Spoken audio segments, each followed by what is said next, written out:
By royal decree!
Stop. Don't move any further. Look there in the distance. Huh? Where? Oh, look! Those plants have withered! That whole area is kinda gloomy. Even the air looks like it's filled with ash. Oh, Paimon doesn't like the look of this. That is the withering. All right, traveler. We're going to have to enter that withering zone. Once inside, we'll need to look for what we call tumors of the withering. If we eliminate those, then the area will be saved. Thank you, but I must warn you. Don't push yourself. This is your first time handling this sort of thing, after all. Even with elemental powers, once you step inside the withering zone, you may experience extreme discomfort. If at any point it becomes too much, return outside the zone and take a breather. It could become a matter of life and death. You ready then? Let's go.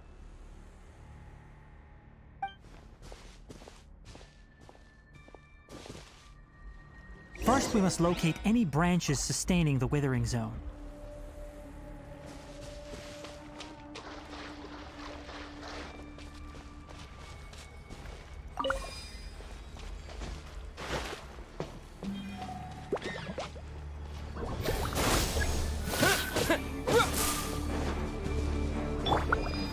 Stabilize!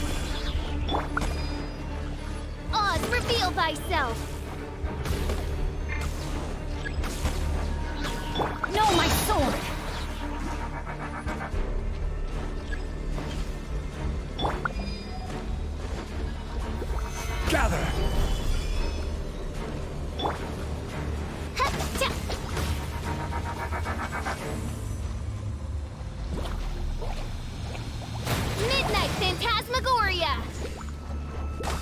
rest for the wicked.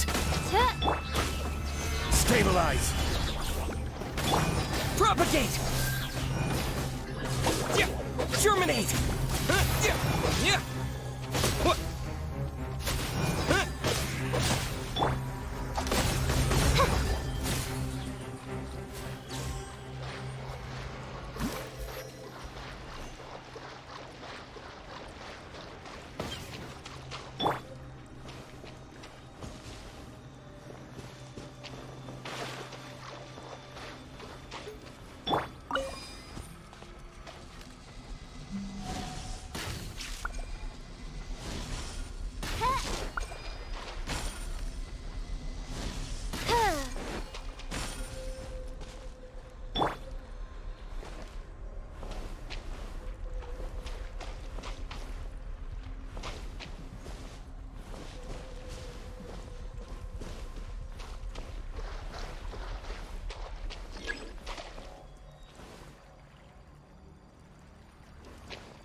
Gather.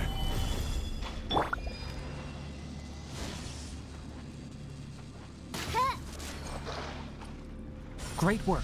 Now that all the branches have been cleared, we'll need to take care of the tumor. Scatter! Stabilize. Now, destroy the tumors of the withering.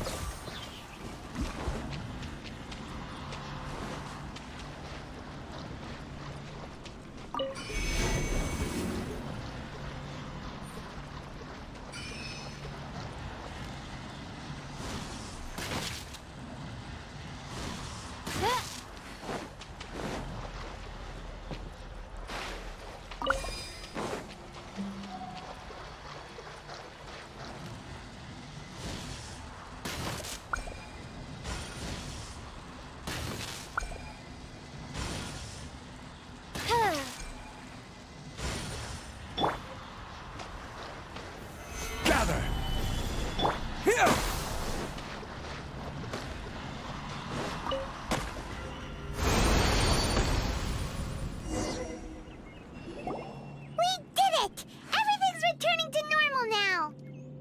Yes, thanks to you two.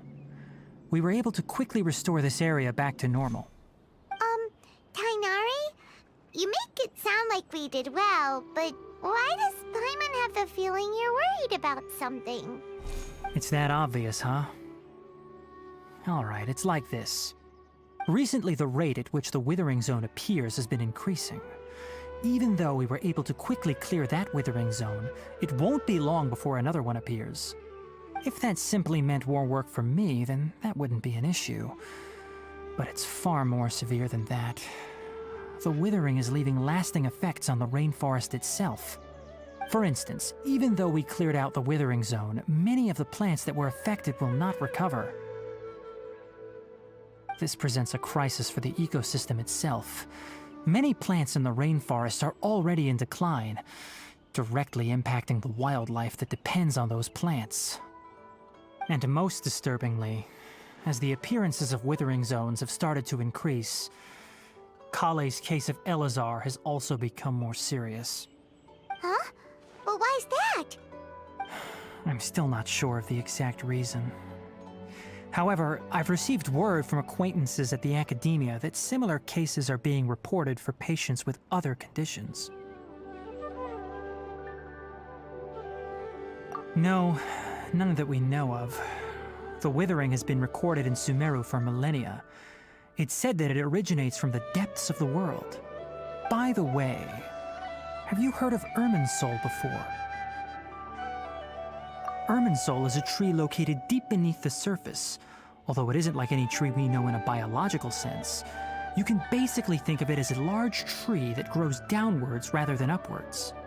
I'm sure you've heard of ley lines, right? They're like the roots of Irminsul, spreading and extending from a massive cavern deep underground all the way up to the surface.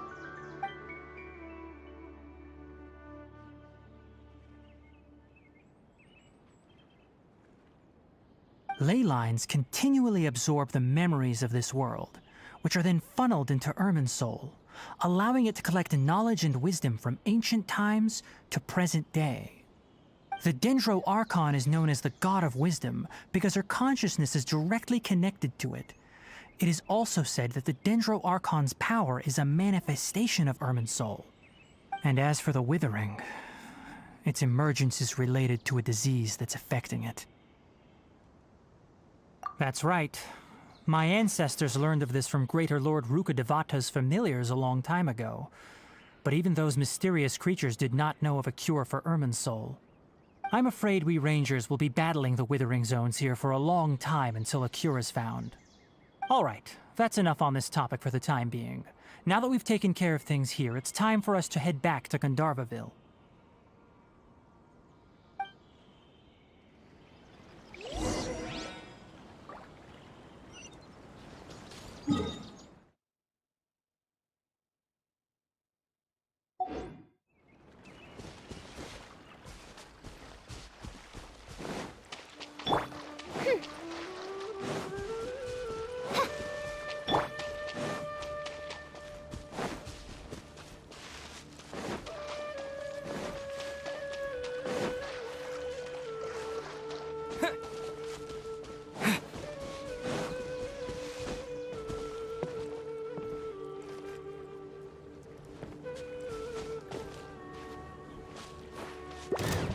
Propagate!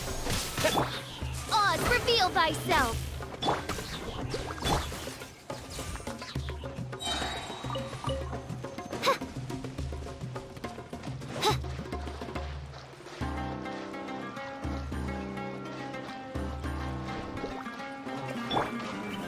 Solidify! Rain outlines your fate.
Oh, Tainari, you all made it back.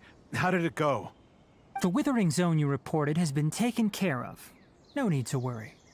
Huh. Wait, is that? Oh no, Hypatia!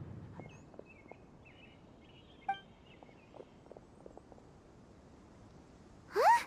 What's wrong, Tainari? This Duskbird is Hypatia's designated courier for urgent news. You do remember her, don't you? She's the scholar you and Paimon were following when you first arrived in Sumeru. Oh, her? How could we forget? So did something happen? Let me see what's written in the letter first. Oh. So what's it say? And what's with that weird expression on your face? Just let Paimon read it. Huh? All Paimon sees are 3 squiggly lines. Yes, allow me to explain. After we brought you from Hypatia's cave to Gandharvaville, Hypatia resumed her meditation. She must have just finished. It's been nearly 3 days since she's had anything to eat, and it appears she's forgotten to prepare some rations. This letter is her asking us for help. We need to go. What? You mean she's been sitting there for 3 days? Hey, wait, how did you know all that from just a few lines on the paper?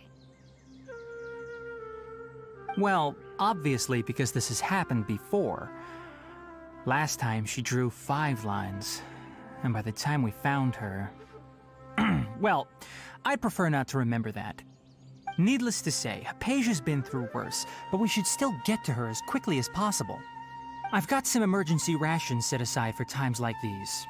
Paimon, Traveler, could you two bring these to her? Wait, you want us to bring her the rations? But will the Traveler be okay if her cave is still filled with that funny incense? Let's find out. Here, Traveler, take a smell and see. So, how do you feel? Huh? Really? You're not feeling even a little drowsy? But wait, how'd you know that he'd be okay this time, Tainari? Back when we were clearing the Withering Zone, I observed that he could adeptly manipulate the Dendro element. I knew then that he would be fine. And if I may ask, when I was telling you two about Irminsol's ley lines, was what I described similar at all to what you saw while you were unconscious? That's correct. Those weren't hallucinations at all. Though I don't intend to apologize for deceiving you. Because what you saw is of significant importance. Not just for the nation of Sumeru, but the entire world of Tevat. My forefathers were shown much favor by Greater Lord Rukkhadevata. We took an oath to protect this nation together with her. Now that that duty has fallen to me, it was part of my responsibilities to ascertain whether you could be entrusted with the fate of Sumeru. Now, after seeing you in action with my own eyes, you have earned my confidence, and I no longer feel the need to hide any secrets from you. When you passed out, your consciousness had connected directly with Irminsul. What you witnessed were actually real memories contained within Irminsul itself. I could try to tell you more, but it would be better if you went to ask Hypatia instead. Her focus on meditation and use of Spirit Borneol are aimed at establishing a connection with Irminsul, just as you did. That sounds nice and all, but will she really help us? Seriously, she completely ignored us the last time we tried talking to her. That was because when you ran into her, she was in a special phase of her training. During that time, she must avoid communicating with others. Please, wait here for a moment.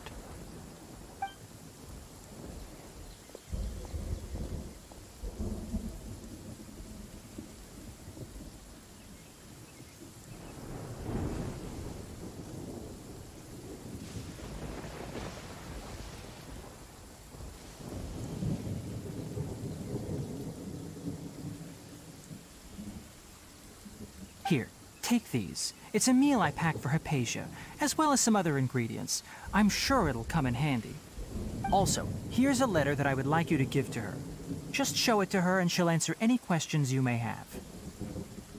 No. I should be the one thanking you. You've both been a great help these last few days. Hypatia should still be in the cave. Let's go inside and see how she's doing.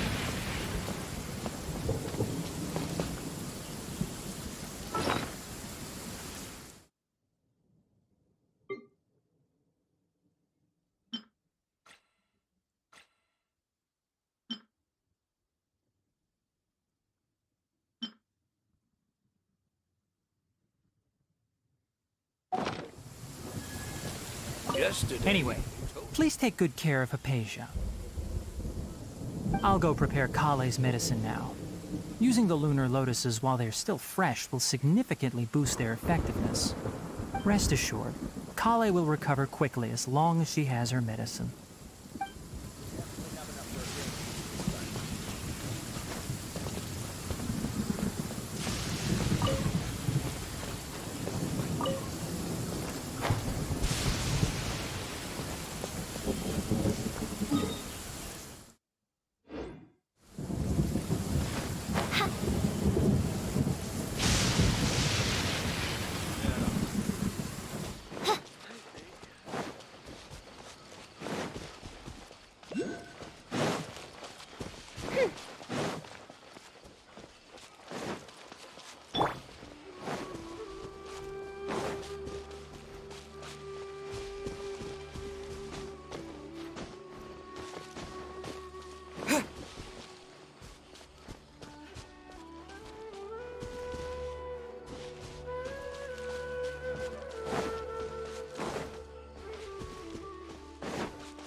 Hypatia should still be in the cave. Let's go inside and see how she's doing.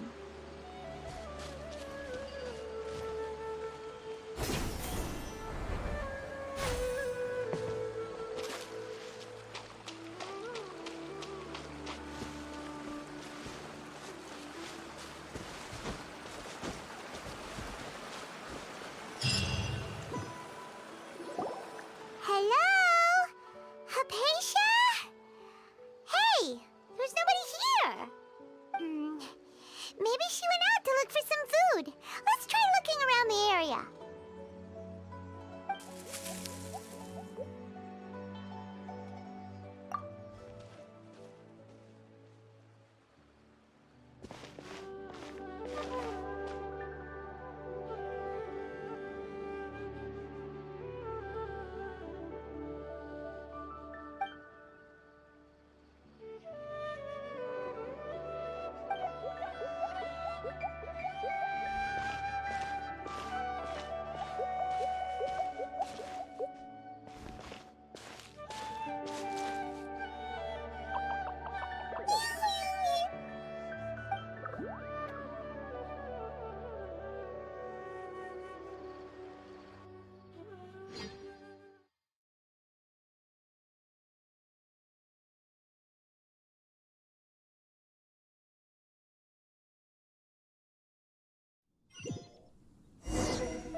There you are!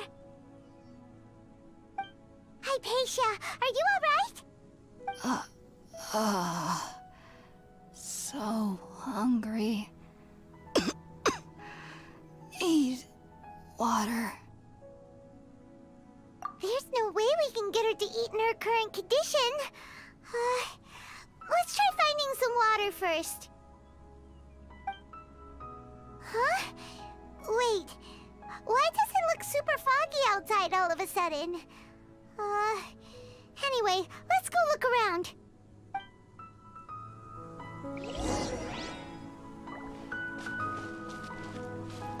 So hungry.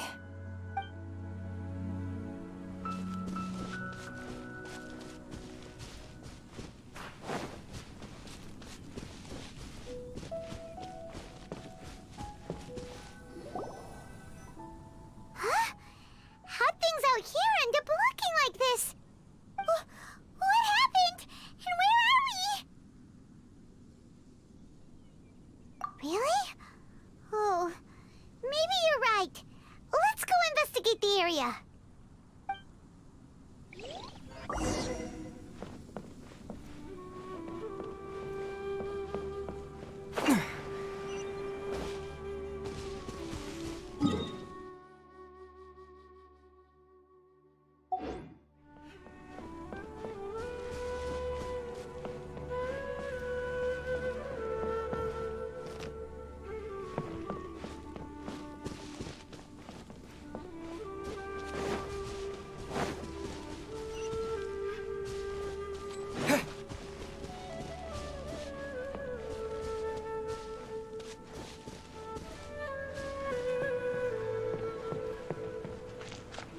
Wow, this place is huge!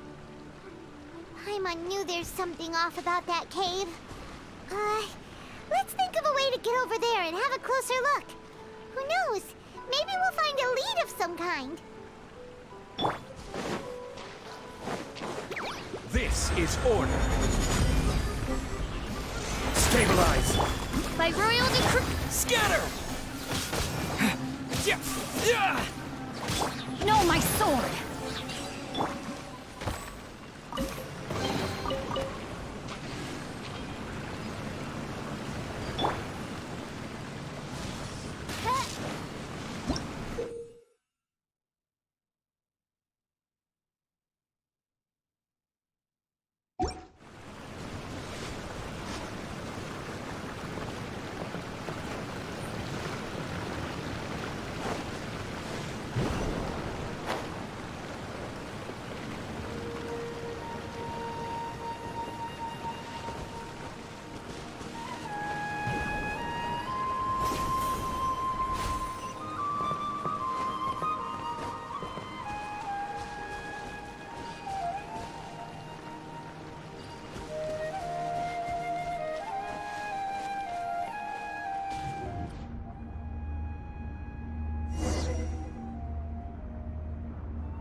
weave you a verse.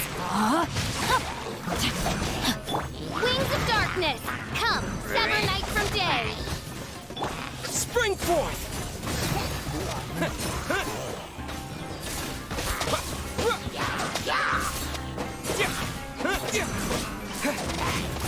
Order guide you. Witness the power of Gugwa. Rain outlines your fate. Know my sword.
What is going on here?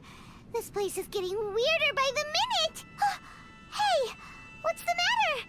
You don't look so good.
Well. Looks like we meet again, traveler. The Abyss Herald! What are you planning to do in this strange place? Strange place. Plotting. You needn't worry about such things. They don't concern you. Bow before the abyss! Gather! Germinate! Shadow Raven, let night fall! Let me weave you a verse.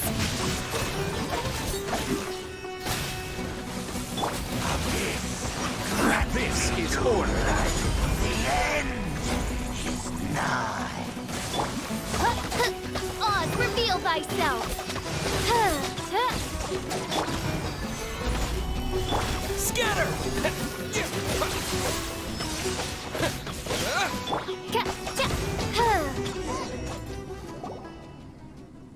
Huh? Why can't we beat this guy?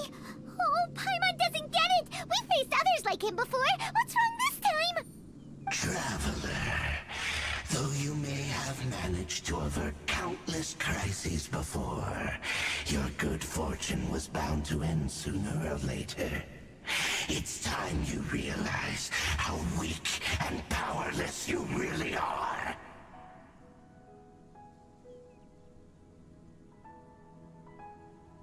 Your sister. Oh, pitiful traveler. Are you really so ignorant? Or are you just living in complete denial? Her Highness has long since forsaken you. Your meager existence in her eyes is that of an annoying bug, only to be stepped upon. The bonds of love and family which drive you to find your sibling are utterly gone. Your journey is meaningless. But don't you fret now. Today will be your last. Now die!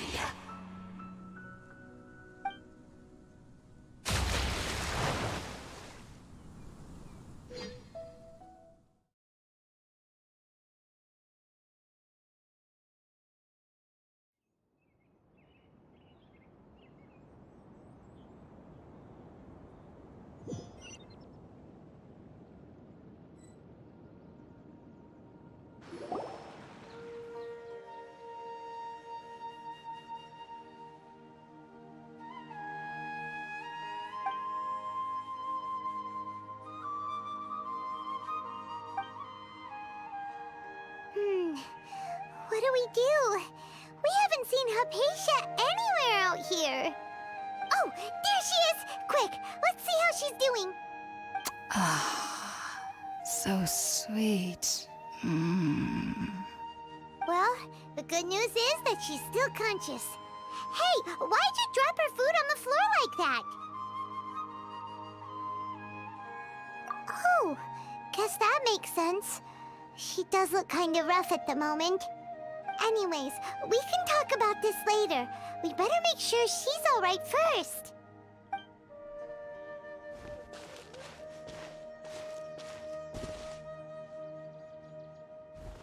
Whoa, wait a sec.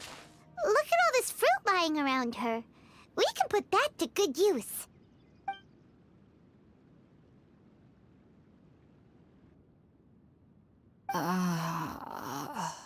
Who is there? Tainari, is that you?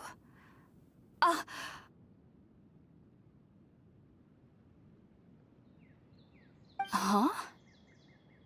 It's okay. You can relax, Hypatia.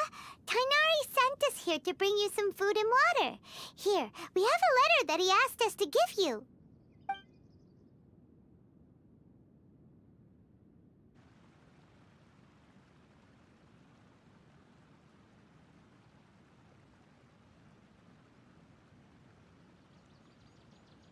I see. So, you're friends of Tainari. I apologize for all the trouble I've caused you. I'm grateful that you came so quickly to save me. You even brought all this fruit. Well, actually, we didn't bring the fruit. It was already here when we arrived. We were kind of wondering about that, actually. When we found you here, there was all this fruit lying around and even some juice dripping from your lips. How did you end up like this anyway? Oh, really? I seem to understand now. All the fruit was likely from my, neighbor. Must have come by and saw me like this. Your neighbor? You mean there's someone else living nearby? Oh? So you're able to see them too?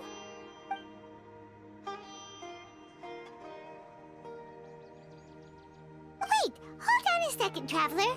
You say that before we arrived, you saw some mysterious creature and suddenly had a strange dream?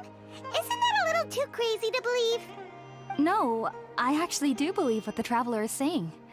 I myself had a similar experience once before and ended up scaring my timid little neighbor here. You needn't worry. They mean you no harm. They only dragged you into the dream because they hoped to buy themselves a little time in order to scurry away. So, Hypatia, just what kind of creature is your neighbor exactly? I'm not sure what it's called, to be honest. But I do know that they have some sort of deeper connection with the Dendro Archon. I know this because the first time I saw them was also the exact day my consciousness was able to form a connection with Irminsul. Even after I opened my eyes and stopped meditating, my heart was still pounding, and my mind was racing with all the knowledge that I had touched. And at that very moment, I suddenly noticed a small figure at the opening of the cave. In my curiosity, I began to walk over to the creature. They must have already been used to me living in the cave, because they didn't seem to mind me approaching them. They just kept doing whatever they were up to. It wasn't until I crouched down next to them that they suddenly realized that I could see them. Oh, and then? And then I had a dream. By the time I came to, they were nowhere to be seen. I was convinced they'd never show up again. But sure enough, I saw them nearby a few days later. And they weren't alone. I feel like they aren't as afraid of me as the first time I approached them. But I never would have expected them to save me. Yes, no doubt about that. By the way, Tighnari mentioned in his letter that you had questions for me regarding Irminsul.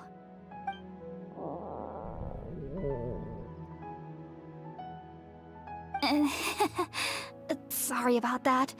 Sounds like just drinking juice still isn't quite enough for my stomach. Well, if somebody hadn't dropped the food earlier... Anyway, looks like we'll need to prepare something ourselves. Besides, Paimon's getting hungry too. Let's eat first and talk about Irminsul later. Alright, we're up, Traveler. Today's menu will feature sweet madame and a radish veggie soup. You'll love them, Hypatia. They're our specialties after all. Sounds good. I've never tried any dishes from other nations before. I certainly look forward to it. It's been so long since I've had a decent meal, too. To be honest, the last time had to be when Tighnari came to visit.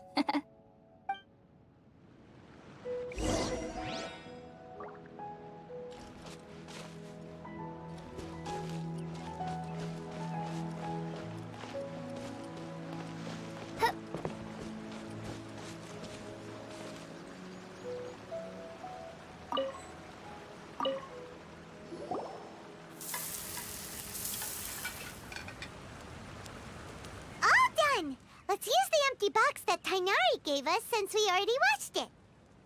Oh, it smells amazing. And the box is a nice touch, too. Let's go serve this up and start eating with Hypatia.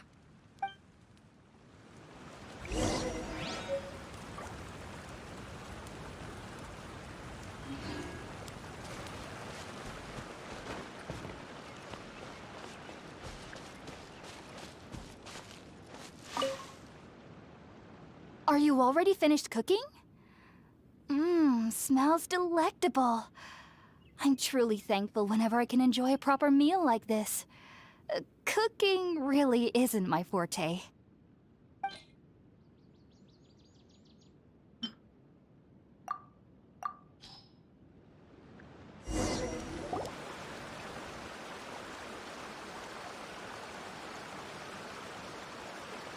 Even though everything you mentioned was in Tighnari's letter, it's still hard to believe you were able to connect with Irminsul immediately after smelling Spiritborn eel for the first time. It took me nearly 3 years before I could do so. And everyone at the Academia even lauded me as a genius. You should know that some researchers spent their entire lives without ever successfully connecting with Irminsul as you have. So why does this incense allow people to connect to Irminsul? The ingredients used to make Spiritborn eel primarily consist of plants created by Greater Lord Rukkhadevata. These special ingredients are conducive to heightening our senses to the Dendro Archon's power. Since the root of the Dendro Archon's power lies within Irminsul, we can occasionally tap into her powers to peer into the depths of the earth.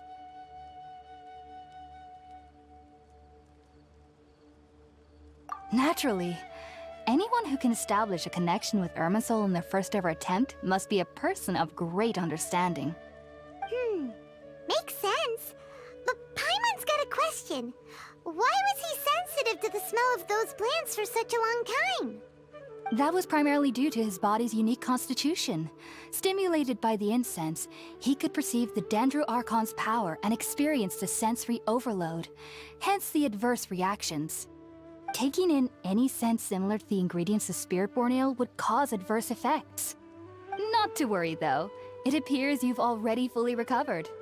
Technically, your body should still be sensitive to the powers of the Dendro Archon, but unless you're using intentional meditation techniques, the scent of Spiritborn ale should no longer trigger such reactions. Whew. Well, that's a relief. I must admit, I am quite envious of your abilities. Even if it meant suffering from pounding headaches for the rest of my life, I'd consider it worthwhile so long as I could connect with Irminsul at will. Whoa, you're really serious about this whole thing, aren't you? I am a researcher after all. As a member of the Ritaoist Archon at the Academia, my main area of research is the stars and their connection to the fate of living beings. But there is still so much we don't know, especially regarding the mysteries that lie in the starry skies. Which is why I must turn to the all-knowing Irminsul for answers. If only my perception wasn't so limited. Unfortunately, I cannot guarantee that my every attempt to attune with Irminsul will be successful, or that doing so will leave my consciousness intact. I am currently in the stage of training known as Satyavada life. Many researchers in Sumeru have lost their minds while seeking to attune with Irminsul during this stage. Sages have said that Irminsul contains divine knowledge, and touching such knowledge without the proper preparations and abilities will only lead to one's mind caving in on itself. That's why we meditate alone. We need to ensure that our minds will be calm while minimizing the possibility of involving anyone else. Whoa, so knowledge from Irminsul can be super dangerous. Aren't you afraid of the risks, Hypatia? Of course I do. Especially during nights that are pitch black with no moonlight, and dead silent without even the sound of insects. However, I've been feeling better as of late. I don't get as scared anymore knowing that I have a little neighbor living nearby. I believe that being able to see them is a sort of blessing from the Dendro Archon. But what's strangest of all is that they're clearly an envoy of the God of Wisdom herself, and they have the curious power to make people dream. What's so strange about that? It doesn't sound so out of place for a divine being, does it? Well, it's strange because nearly nobody in Sumeru can ever dream. Huh. Is that true? Yes, well, to an extent. Only children can dream in Sumeru. Adults, however, never do.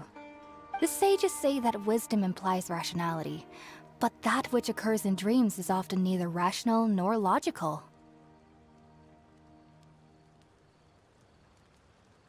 Yes, if one struggles with anxieties, those emotions could influence their dreams. The fact that the people of Sumeru do not have dreams is seen as a blessing by the sages. They believe that Greater Lord Rukkhadevata, the god of wisdom, is keeping us away from the foolish delusions you encounter in your sleep. I was born into a family of scholars in Sumeru City. Ever since I was a child, my parents would always tell me that I'll know I've grown up once I stop dreaming. I studied hard, enrolled as a student in the academia, and went on to become a researcher. Sure enough, I never dreamed again. But then, on the day I scared the little Aranara, I suddenly saw a dream again. It was incredible.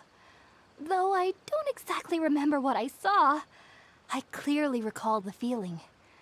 I suddenly felt like I was a child again.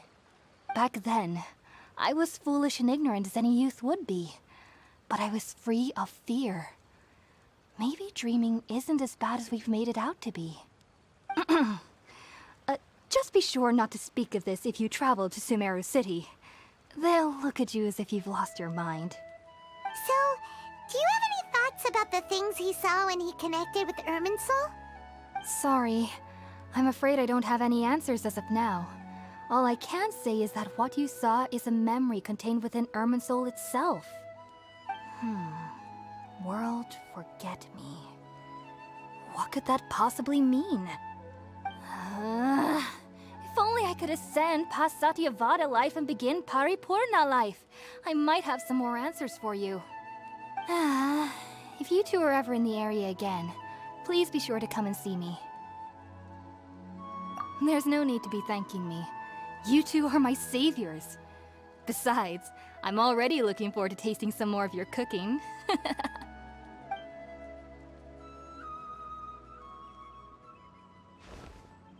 Now that we know Hypatia is alright and had the chance to ask her some questions, Paimon thinks it's about time to head back to Gandharvaville.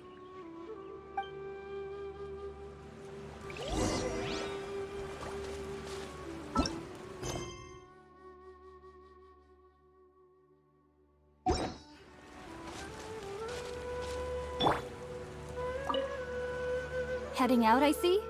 If there's anything else you'd ever like to ask about, you know where to find me. Even though that little neighbor of mine was able to induce a state of dreaming, I doubt they were able to control the actual contents of the dream. The end of your dream seemed quite terrifying. Perhaps there's something that's troubling you deep inside? Not to worry, though. I'm sure you'll be able to handle whatever comes your way in the real world. As someone from Sumeru who cannot dream, I needn't ever worry about nightmares. But lately, I've started to feel that I'm somehow missing something without dreams. It's a little hard to explain. Heading out, I see? If there's anything else you'd ever like to ask about, you know where to find me. Sumeru researchers use Spiritborn Ale to assist them in connecting with Irminsul to extract knowledge from it. Though the process can be risky, we believe that the knowledge gained is worth it. Unfortunately, I cannot help you understand your dream. At least not yet. I'm still learning how to attune to the depths of Irminsul myself. I hope that I'll be able to ascend past Satyavada life and gain deeper insights. Heading out, I see? If there's anything else you'd ever like to ask about, you know where to find me. I've heard local children here in the rainforest speaking of fairy-like creatures. But I'm from Sumeru City, and have never heard of such things when I was a child. Perhaps this is because I had a very strict upbringing. My parents would seldom allow me to play with other children. I doubt they'd ever believe me if I told them about my little neighbor out here. And speaking of my little neighbor, I think they can somehow sense when Tighnari is coming to visit me. I've noticed on several occasions that as they're playing under the trees, they'll suddenly tense up and scamper away for no apparent reason. Shortly after they do this, Tighnari always shows up here.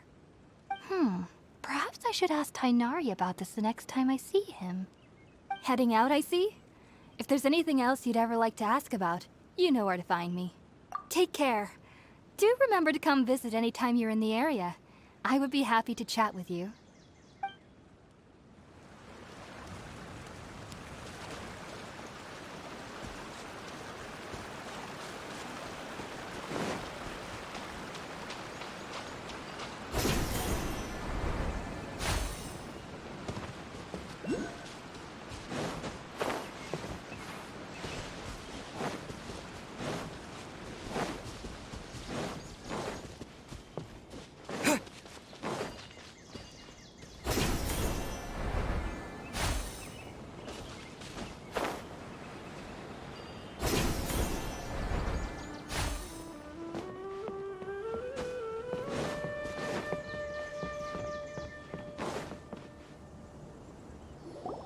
Think about it, Tainari. Refusing to join is tantamount to burying your head in the sand.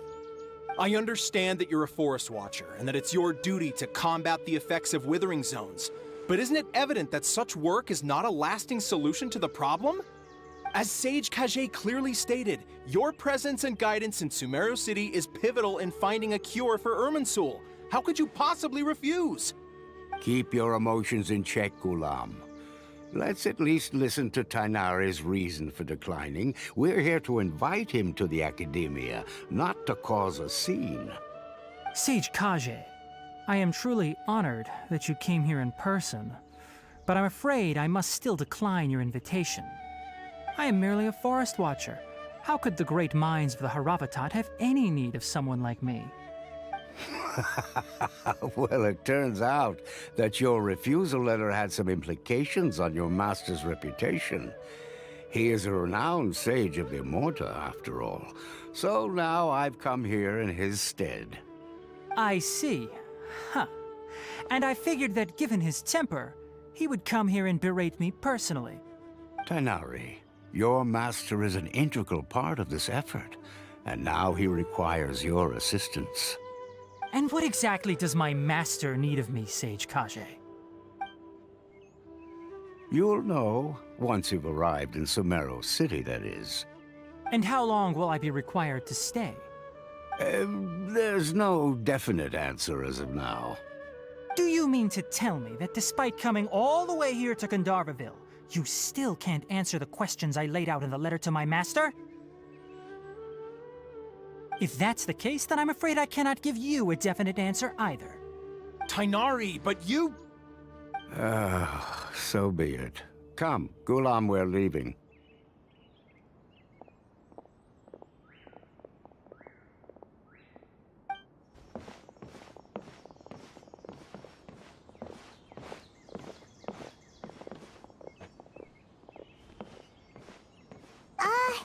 Tainari, what was that all about?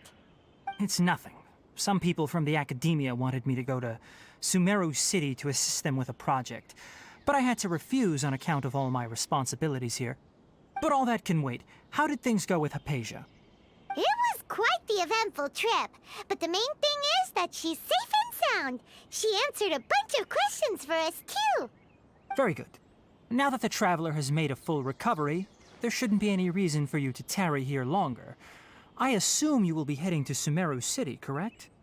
That's right! We want to meet Lesser Lord Kusanali and ask her for advice. Do you have any idea on how we can find her? Sorry. I'm afraid I don't have any advice for you there. Well, do you at least know anyone we can try asking in Sumeru City? Let me think. My trips to Sumeru City have been fairly short, and most of my acquaintances are researchers. How about this? I'll write you a letter of introduction that you can give to a researcher I know. He's from the Immorta Darshan and is adept at gathering information. Asking him might prove worthwhile.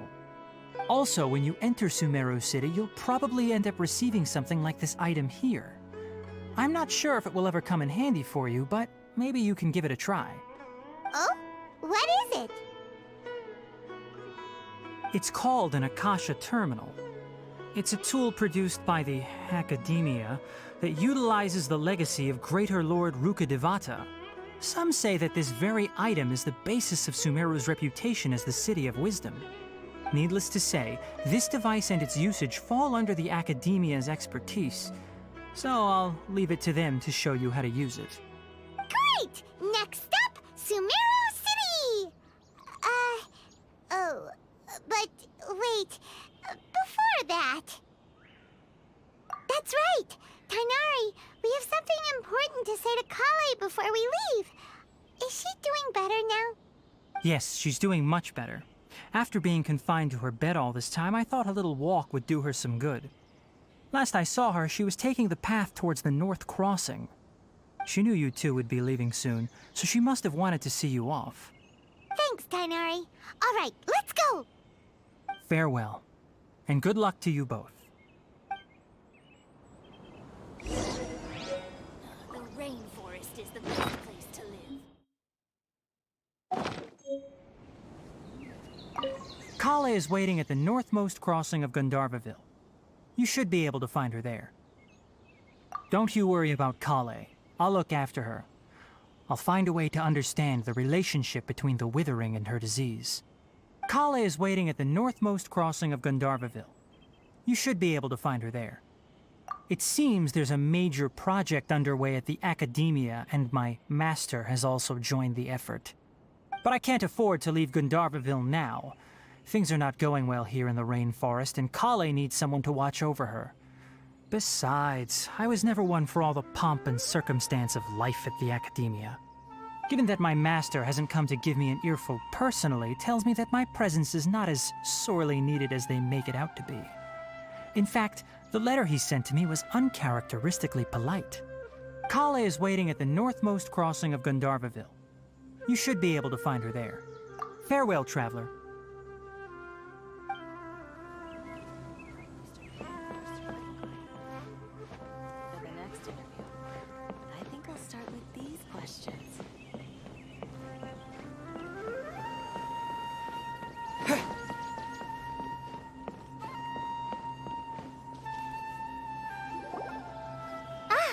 I've been waiting for you two.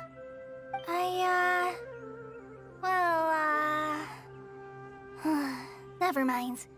I guess I should just wish you two a safe and successful journey. Thanks for waiting here just to see us off, Kale. We're headed to Sumeru City. Don't worry about me. I can take care of myself. My condition won't be getting in the way of my duties. I want to be a forest ranger after all. It's up to me and the others to protect the rainforest here. And, I'm sorry. I should have told you both about my condition when we first met. I just wanted you two to treat me as a normal friend, not some girl that needs your sympathy. But I guess now I understand that the most important thing is for friends to be genuine with one another. There's no need to apologize, Kale. We should be thanking you for trusting us enough to be your friends and sharing your past with us. We're probably still gonna worry about your condition, but that's because we're friends and we care about you. Thank you. That means a lot. Before you leave, I have something for you. Oh? What is it? It's my recipe for pita pockets. I told you that I'd give you a copy, remember? My handwriting is a little, messy, so please don't laugh. Yay! Thanks, Kale. Now we can eat those scrumptious little pitas whenever and wherever we like. I hope that whenever you eat them, you'll both remember your time here in Gandharvaville. Well then, I, trainee Forest Ranger Kale, bid you both farewell. Please visit Gandharvaville again. The Rangers will always be ready to assist you here.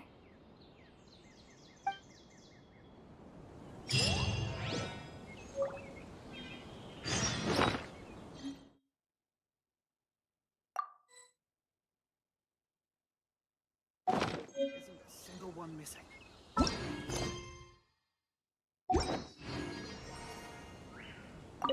I hope you have a safe trip to Sumeru City and get to meet the Dendro Archon there.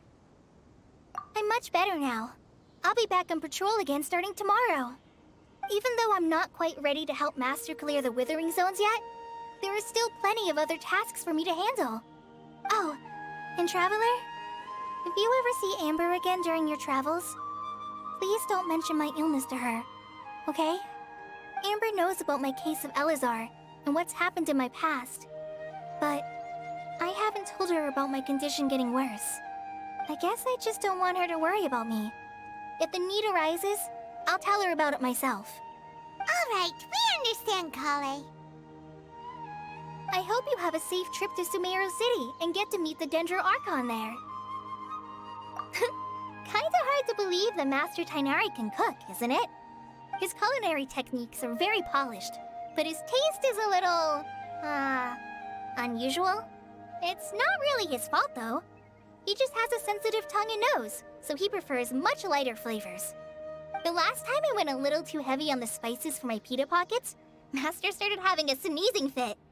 Of course, I never heard the end of it after that. I hope you have a safe trip to Sumeru City and get to meet the Dendro Archon there. See you later! Be sure to come back often. Even though Master didn't admit it, I'm sure he wants to see you again. There isn't a single one missing.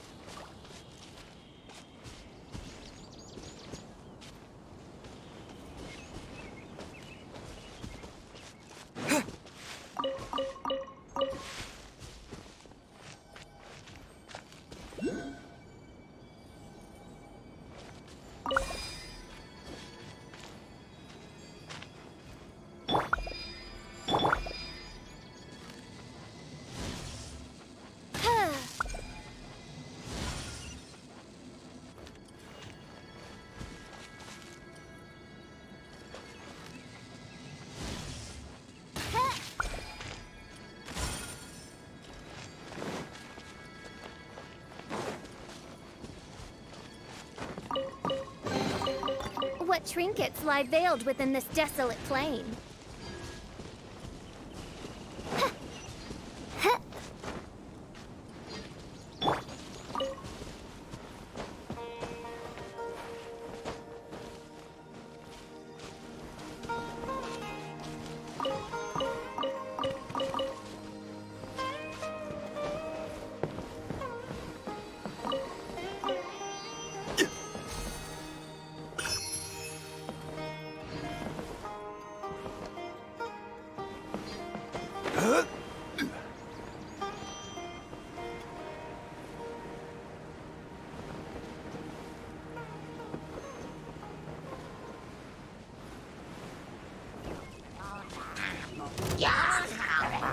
Stabilize!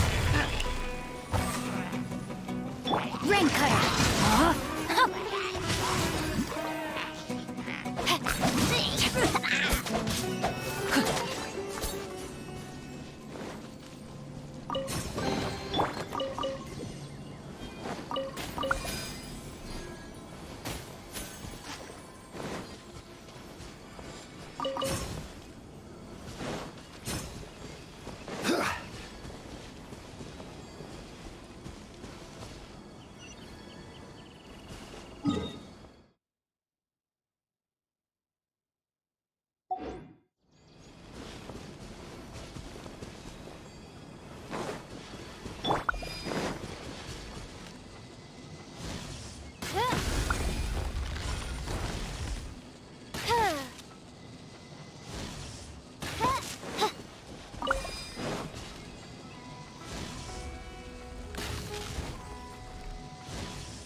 letter guide you. Solidify! By royal decree, rain outlines your fate. Propagate!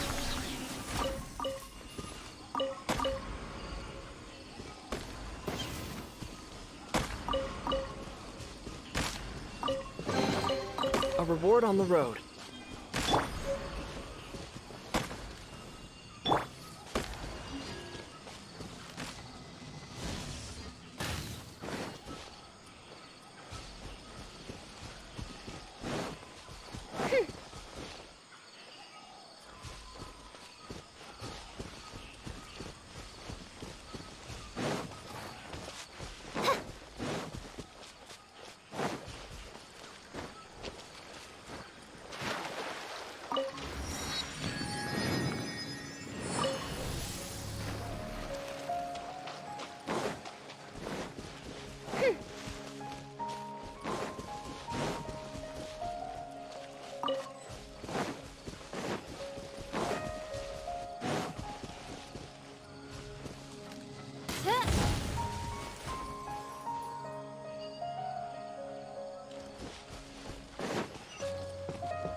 Sumeru City!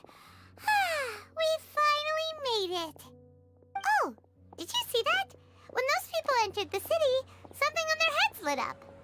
One moment, please, you two. It appears this is your first time visiting Sumeru City.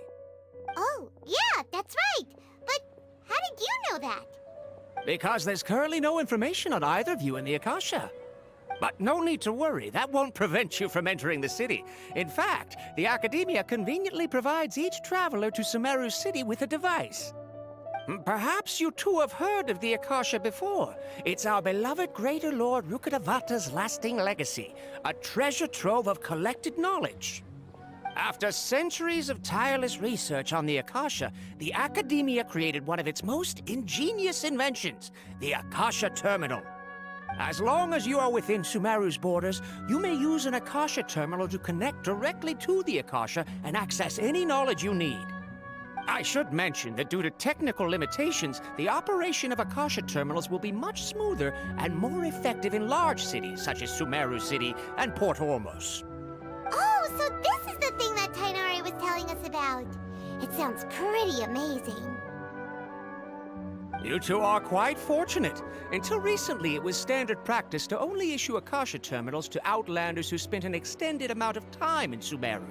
However, this policy was recently changed, and now all travelers are issued one upon arrival. Here are your Akasha terminals. Please handle them with care. It kinda looks like a leaf. To activate it, simply hold it in your hand and say the following phrase to yourself. May the mighty god bless us with their voice of wisdom. Oh, since this little doodad lets you access knowledge, maybe we can use it to find a way to meet Lesser Lord Kusanali. Let's give it a try. Ahem. May the mighty god bless us with their voice of wisdom.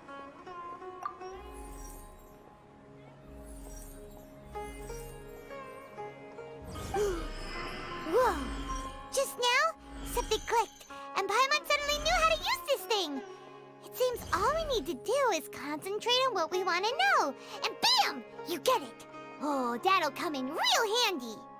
Exactly. That is the power of the Akasha. And with that, let me officially welcome you both to Sumeru City. May the wisdom of the Dendro Archon always be your guide. Okay, now that we're in, we can check the Akasha about Lesser Lord Kusanali. Let Paimon try. 500 years ago, the sages found a newly born deity from within some scorched ruins.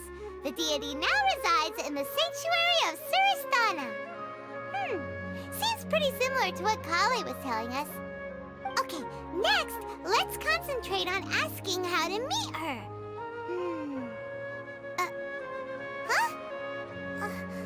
Paimon doesn't sense anything. The Akasha didn't respond to Paimon's question.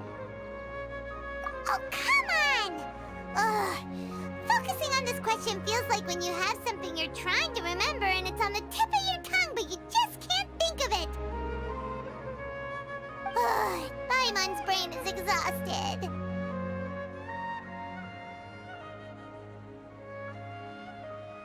Oh, smart idea. But what are you going to ask it?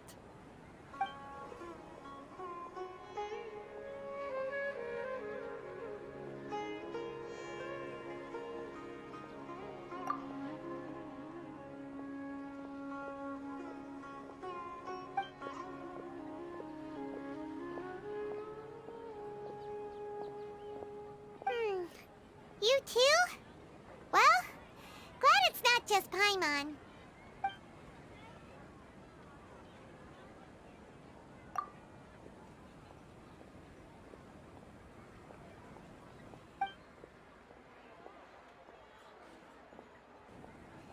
Uh-oh. Paimon's getting all teary-eyed all of a sudden. It feels like the people of Sumeru really miss their Archon.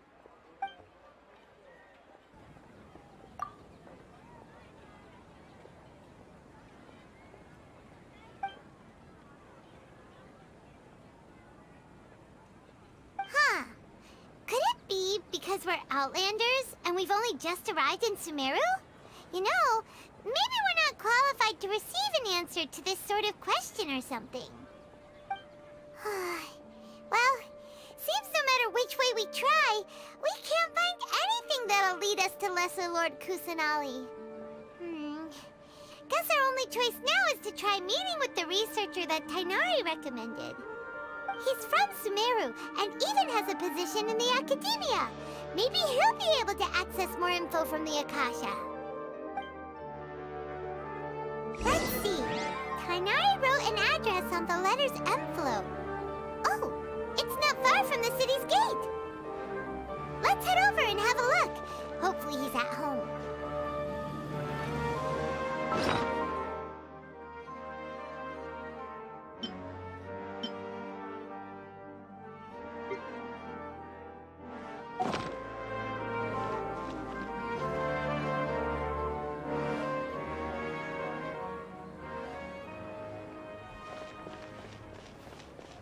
How can my own brother say something like that about me? Yes, we must document every...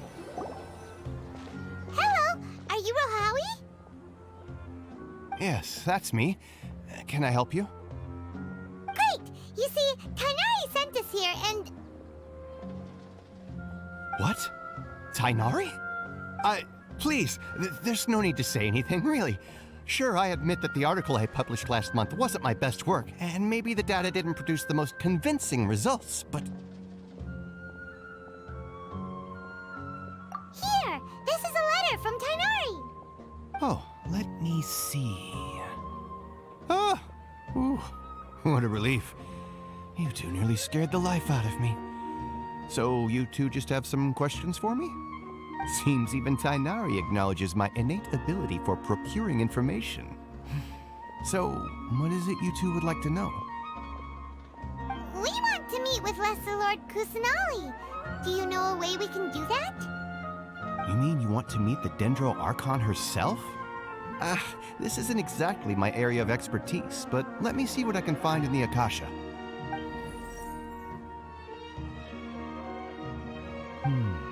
Sorry, the Akasha didn't respond to my query.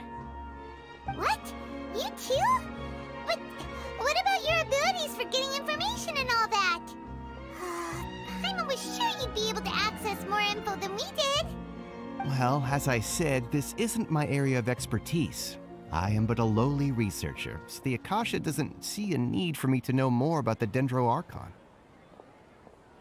All I know is that ever since Lesser Lord Kusanali returned to Sumeru, she's never left the Sanctuary of Sorasthana or made a public appearance. Huh. Didn't expect her to be such a mysterious figure. The Dendro Archon is somewhat of a recluse. Perhaps she just doesn't want to entertain visitors, which would explain the lack of information in the Akasha. But then what can we do? No need to worry just yet. I'm only hypothesizing here. You could certainly try asking around and see if anyone else has ideas. And besides, you two should consider the bright side of things. Not being able to see Lesser Lord Kusanali may not be a bad thing. In this world, there will always be information you cannot obtain from the Akasha and things you can never accomplish. Knowing when to yield is a form of wisdom. Take me, for example. It's a miracle if my brain cells can spit out one paper every 3 years. But Tainari? That guy can publish 3 papers in just a single year. Okay. Thanks for your advice. Don't mention it. If you two ever want information about things like who's been promoted within the academia or relations between the 6 great sages, come find me. Hey, come on! This is a survival skill at the academia. Oh, Paimon's expectations were pretty low, but this is so low it's like digging holes in the dirt. So what do we do now? Even if we want to talk to someone, we don't know anybody here. Huh? Like who? Oh, you're right! Catherine! The Adventurers Guild has its own intel network. Let's hurry and find her. Watch out for pickpockets. Anything else you'd like to ask about? Sage is the highest rank for an academia researcher. Since the institution's founding, each of the 6 great sages represent the finest mind and leader of their respective darshan. One grand sage is chosen from among the 6 sages to serve as the head of the academia. The current one is Sage Azar of the Rotawahist darshan. Since ancient times, the sages have contributed immensely to Sumeru. The widespread usage of the Akasha is thanks to their hard work. Anything else you'd like to ask about? I just knew you'd be curious about that. Although the 6 darshans conduct research in different disciplines, their sages frequently interact with one another when managing academia affairs. In the Immorta, our leader is Sage Nafis. His temper is legendary. We researchers are terrified of him, and even the Grand Sage gives him some leeway. He hasn't shown his face lately, though. Rumor has it that he's currently involved with some major project. Thankfully, he's been so busy that I was able to publish a paper. Anything else you'd like to ask about? See ya. Take a page out of my book and learn to look on the bright side of things. Watch out for pickpockets.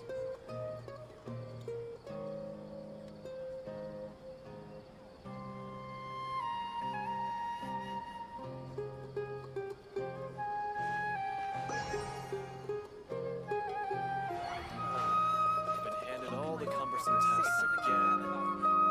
Don't forget that. Watch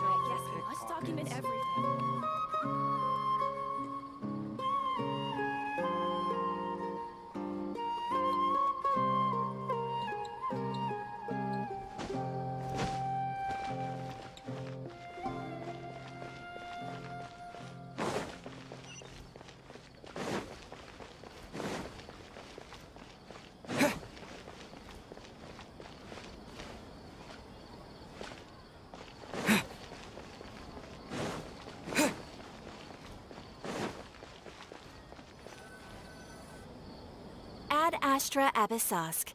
Hello, Traveler and Paimon. Catherine, we need your help with something. Understood. The Adventurers Guild is always ready to serve you. With what do you require assistance? We want to meet with Lesser Lord Kusanali. Do you know a way we can do that? You two wish to meet with Sumeru's Archon. Understood. Please wait.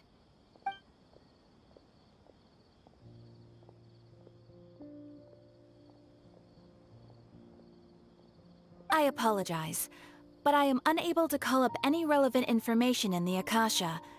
I'm also unable to locate any pertinent information in my personal memory.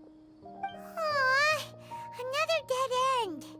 Well, if Catherine can't help us, then we really don't know anyone else to ask now. Please do not worry. I may know of someone who can help you two. In Sumeru, the Adventurers Guild does not serve as the vanguard of information. Rather, there are numerous active mercenary groups collectively known as the Eremites. They take on various contracts and work all across Sumeru, so they naturally accrue intelligence. An Eremite brigade called the Corps of 30 is in charge of Sumeru City's defenses. Not only are they the oldest brigade, but they are responsible for managing and coordinating the affairs of all other mercenary brigades. Corps of 30? What a weird name. Supposedly, they are named as such because their ranks numbered 30 at their inception. Asphalt, an advisor with the Corps of 30, maintains good relations with the Adventurers Guild. Though he's already retired, he and his words carry great weight within mercenary circles. If you'd like to get in contact with him, you can find him at the Corps of 30's headquarters, the Citadel of Rexar. You're welcome. I wish you two the best of luck. We look forward to your exploits in Sumeru. All right, off to the Citadel of Rexar we go!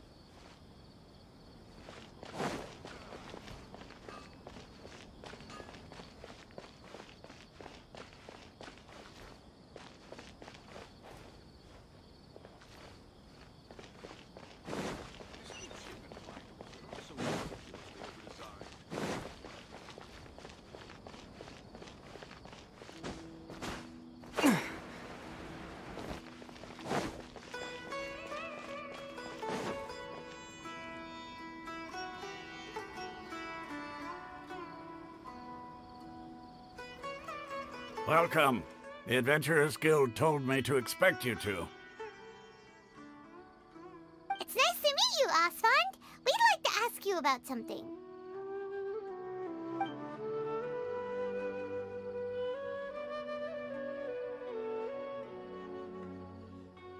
I see. So, Catherine's the one who sent you this way. Ha! It's true that the Eremites' network is vast, but even I can't help you meet the Dendro Archon. Wait, seriously? That's it? Afraid so. The Eremites aren't terribly religious, so we don't know much about divinities. As far as the Akasha goes, we can access even less than you. We originally came from the desert. The gods there died off long ago. Since those days, we've used our own two hands to carve out a living. We don't beg gods for their aid. It isn't just us, though. If you ask me, I think most in Sumeru aren't interested in Lesser Lord Kusanali. Oh? Why's that? Just take the Academia, for example. They're the ones who truly rule Sumeru. Although they believe in gods, most of them only care for the late Greater Lord Rugurdevada. In their eyes, she was the one who founded Sumeru and gifted us with the Akasha. Lesser Lord Kusanali just happened to inherit her legacy.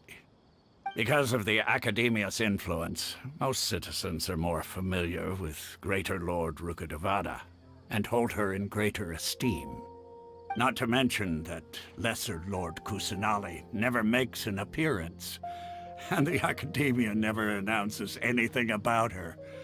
As far as the people of Sumeru are concerned, she's just a god that exists. And that's all. Really? Aw. After hearing all of that, Paimon sort of feels bad for Lesser Lord Kusanali. Ha! But who knows? We're all just guessing when it comes down to it. Besides, I'm sure the God of Wisdom doesn't worry about her reputation among people like us. All right. Well, thanks for the info, Osfond. No problem. Always happy to help out the Adventurers Guild. Military support. Is there a new request from the Academia?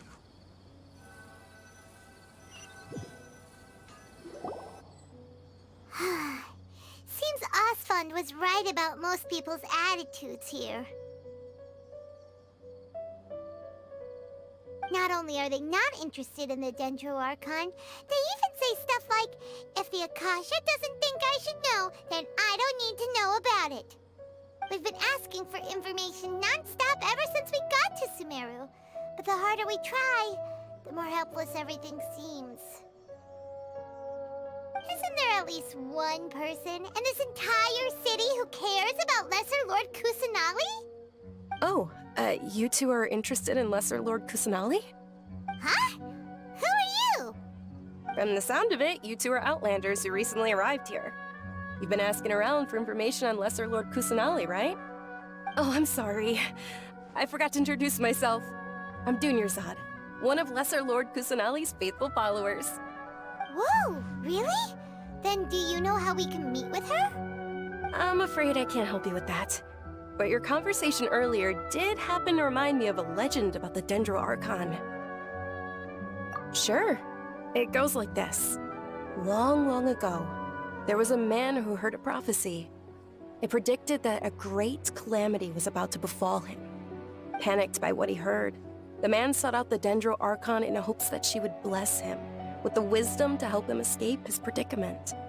The man journeyed across deserts and through rainforests and experienced tribulations of every kind.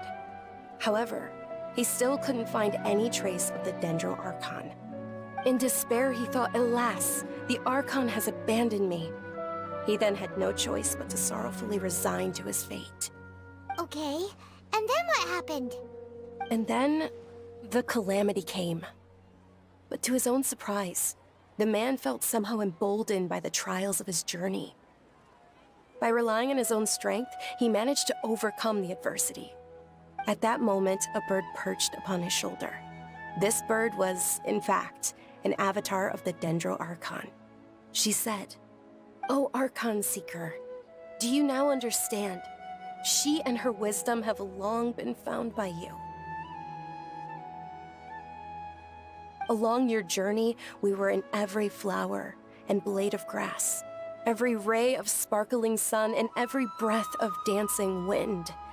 So long as you continue to think and ponder, we'll be wherever you go." Yeah, thanks for the story! Paimon feels all warm and fuzzy inside after that. In a way, it seems like this story is also one of the Dendro Archon's avatars. Dunyarzad, since you worship Lesser Lord Kusanali, can you tell us anything else about her? Of course. So did you two know that, I'm terribly sorry, but it seems something's come up now. Let's chat another day.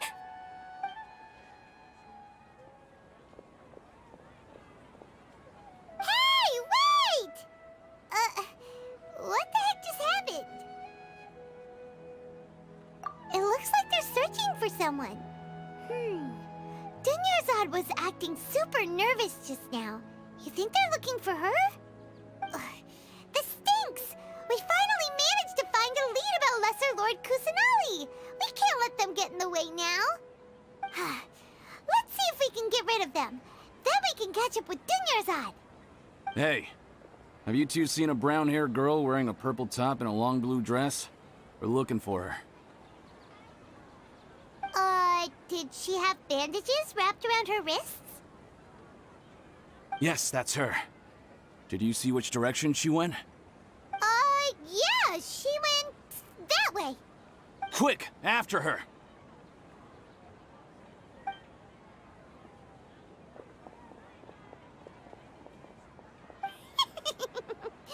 That should keep him busy for a while. Let's hurry and find Dunyarzad.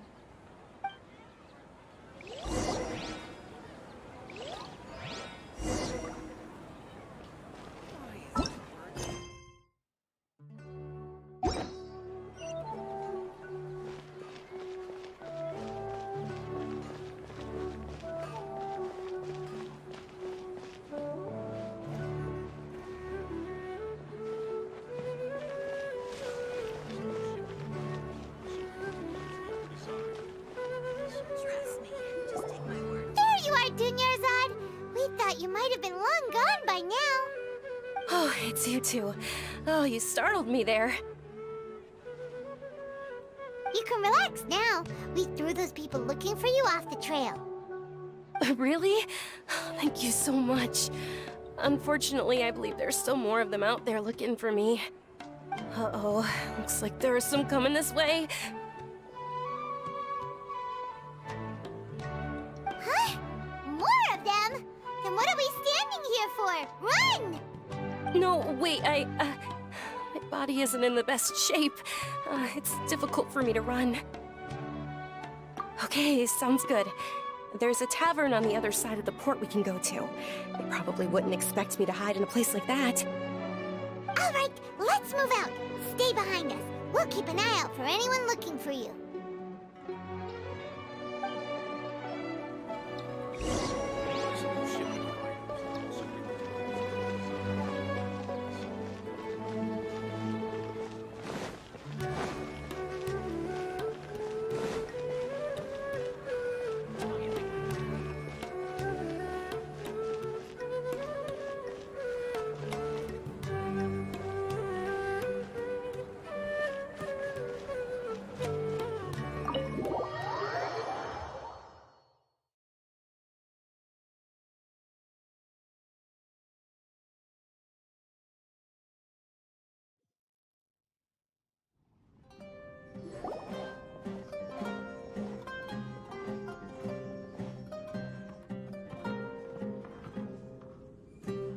We made it.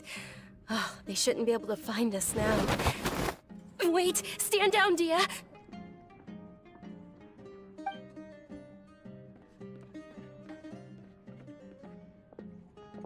My lady, who are these two? They're travelers that I met on the street just a moment ago. They happened to notice that you were all searching for me, so they helped me hide. I see. In that case, you two should scram. There's nothing here for you. Wait a sec! Who the heck are you? And why are you shooing us away? I'm Miss Dunyarzad's bodyguard, here to see that she returns home safe and sound. My lady, let's get going. You've been gone for so long that your parents are worrying themselves sick. And if I refuse to go with you? It'd be easier for the both of us if you cooperated. But if you insist on not going, then I'll have to carry you like a sack of potatoes. Hey! Dunyarzad already said she doesn't want to go back. Why are you still pushing her? Stay out of this. You don't understand the situation. Sorry, my lady. Even though I'm your bodyguard, your parents are my employers. I have to answer to them. How much? Wait, what? How much more do I have to pay you to become your employer? So you never listen to my parents ever again. Double? A triple? Give me some time and I'll get that much. My lady, this isn't about Mora. I don't know what you think of us Eremites, but let me say this. I like Mora, but I'll never go against my principles. That's why I'm here looking for you. Sure, it's an order from my employer, but my conscience was also telling me it's the right thing to do. And knowing your health, carelessly running around like this is gonna hurt ya. For the sake of those who love you, don't be stubborn. No, you're wrong. I'm aware of my limits and I know what I'm doing. Honestly, the only people being stubborn right now are my parents. And they know perfectly well that it makes no difference if I'm at home or not. They still won't accept reality. And every time I bring this up, they just change the subject.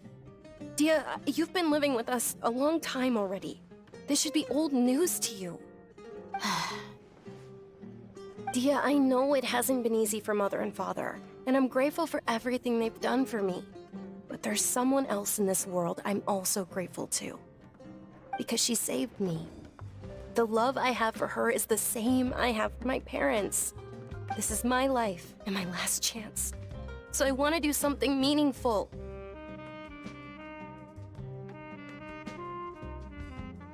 My lady, are you sure what you're doing now is meaningful? Yes, I'm sure. At least, it is to me. Fine, I won't ask you to return home anymore. But let me make something very clear.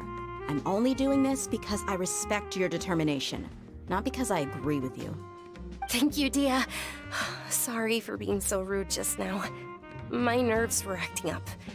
And I even brought up your payment in such an offensive way. Don't worry about it, my lady. I did say that I like Mora. Besides, that's our next topic of conversation. Today's little excursion caused such a ruckus that every single bodyguard at the estate was deployed. It wouldn't be easy to hide things from your old man. Since this definitely won't be your last escapade, here's a little tip. You should at least make it look like your room and things are still in order when you leave. Also, you'll need someone to cover you for when you're out and about. So, I'll let you hire me, my lady. This way, everyone wins. As for the pay, let's say half of what your father pays me. We can settle the bill when we return to the estate. Okay, deal. Yay! Looks like they've reached an understanding.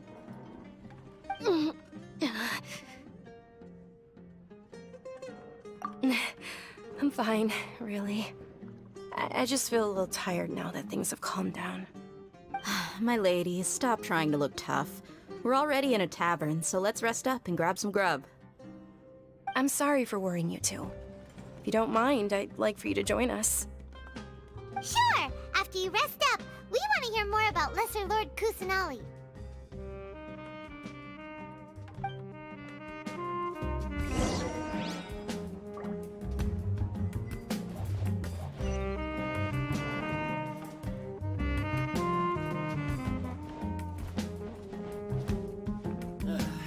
You just can't beat the atmosphere here. Ha! Well, if it isn't Dia, haven't seen you in nearly half a year. Word on the street is that you're a bodyguard for the Homayani family now. Ha! Don't you find that kind of work boring? Nah, you get used to it. How about a menu over here? You got it, huh? Isn't this little Miss Homayani herself? We don't get to serve personages like you very often. We'll be sure to prepare our very best. Thank you, sir, but there's no need. I don't have a lot of Mora on me, and I really ought to save as much as I can. But please bring these two the best food you have. They're my new friends, so I want to be a good host for them.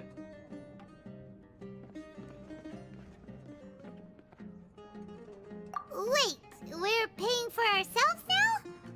Aw, Paimon kinda wanted to try something fancy, but we aren't exactly loaded. Guess Paimon will settle for something ordinary. How about our coconut charcoal cakes? They're our signature snack, and they run cheap. Look, other customers over there are eating some now. They look kind of burnt and dry. Paimon will pass. What do you have against my slime dishes? Dunyarzad, we asked a lot of people when we first arrived, and almost nobody was interested in Lesser Lord Kusanali. So, what made you want to follow her? Well, remember when you asked me if I knew how to meet the Dendro Archon? Even though I don't know how, I think I've actually seen her before. Huh? Really? Yes, it was when I was a child. At the time, my illness had kept me bedridden for the better part of a year. I was stuck inside and couldn't make any friends, and my parents did their best to find treatments for me. But even then, the Akasha didn't have any helpful information. My younger self no longer had any hopes or dreams. One flare-up was so bad that I was in a semi-conscious state for several days. Then one night, I woke up alone in my room. I was terrified. My body was paralyzed. Even if I cried, there was no sound. At that moment, an ethereal voice spoke in my mind. Dunyarzad, don't be scared. You don't have to cry. Dunyarzad, don't be scared. You don't have to cry. Who are you? How do you know my name? How do I explain this? You might not be able to understand, but actually, I know everything about you. Really? Of course. I know that you're scared of thunder, that you hate taking medicine every morning, and that you love counting the petals on your mom's skirt. Wow, you really do know everything. Dunyarzad, is there anything you want? Want? Not really. I can't go anywhere or do anything. Huh? But aren't you a child? All children have wishes. Tell me what you want, and maybe I can make it happen. But, can you make my illness go away? Oh. I'm sorry. But I'm not powerful enough to do that right now. Then, can you be my friend? After that, the voice said, "Okay, I'll be your friend." Although my body was suffering during those days, that voice encouraged me and told me many wondrous things. Beyond my window was the flourishing Sumeru city. Beyond the city was a lush rainforest. And beyond that was the wall of Samiel, deserts, and all of Tevat. Once I finally made it through that bout of illness, I couldn't hear that voice anymore. I told my mother about it, but she said that I must have been dreaming. But I know that that voice wasn't a figment of my imagination. Before that, I had never heard of Tevat. Yes, for sure. If it weren't for that voice, I would have never grown curious about the outside world, nor would I have learned how to read and enjoy so many books. That voice sparked a desire for wisdom. It had to have been the Dendro Archon. I've been hoping for a chance to repay her kindness. In fact, I was running around today to help prepare the Sub-Zerus festival for her. What's the Sub-Zerus festival? It's Lesser Lord Kusanali's birthday, which was the day that she was found by the sages. It's actually an old holiday that originally celebrated Greater Lord Rukkhadevata's birthday. When she passed away, the holiday eventually became a celebration of the Lesser Lord's birthday. I heard everyone was overjoyed when they welcomed her back to Sumeru. In those days, the festival was a huge deal. But because of the Academia's influence, people have gradually lost interest in the festival. The Academia actively participates in Sumeru's many holidays dedicated to Greater Lord Rukkhadevata. But when it comes to the Sub-Zerus festival, forget any funding. They practically act like it doesn't exist. Maybe they see Lesser Lord Kusanali's birth as confirmation of Greater Lord Rukkhadevata's death, so they're reluctant to celebrate it. Aw, but that's awful. It is. It's absolutely terrible. Sure, the Greater Lord founded Sumeru, but hasn't Lesser Lord Kusanali been the one quietly protecting us for the past few hundred years? Just remember that we're still out in public. Don't get too carried away now. I know that people over by the Grand Bazaar still hold the Sub-Zerus festival to this day. But I hadn't met any of them before, so I was never able to contribute. But recently, I made a friend there who also follows Lesser Lord Kusanali. I gave her my savings because I want her to throw a wonderful festival this year. That's the least I could do for Lesser Lord Kusanali. Hold on, my lady. Does this friend happen to be Nilu, the one who sends flowers to the estate? Yes, that's her. I saw her leaving the other day with a nervous look on her face. It seemed like she was hiding something in her arms. Did you give her something? Yes. Initially, I didn't have much Mora prepared, so I had Nilu sell one of my skirts. I've agreed with Nilu to meet up at the Grand Bazaar today, and see how things are coming along. Dia, would you accompany me? Sure. That's quite the trip, though. I'll carry you. No, that would be too much, even for you. You might as well just accept the lift. If I let you walk, who knows how long it'll take us. And if anything happens to you, then I'd really never hear the end of it from your father. But of course. Nilu will be thrilled to hear there are more people interested in Lesser Lord Kusanali.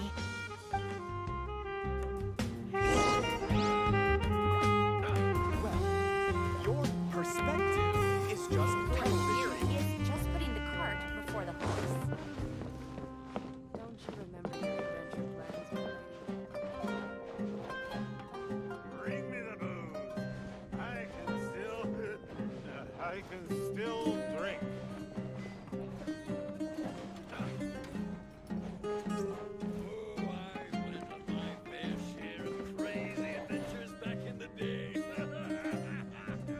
Well, your perspective is just tunnel visioning. Your theory is just putting the cart before the horse.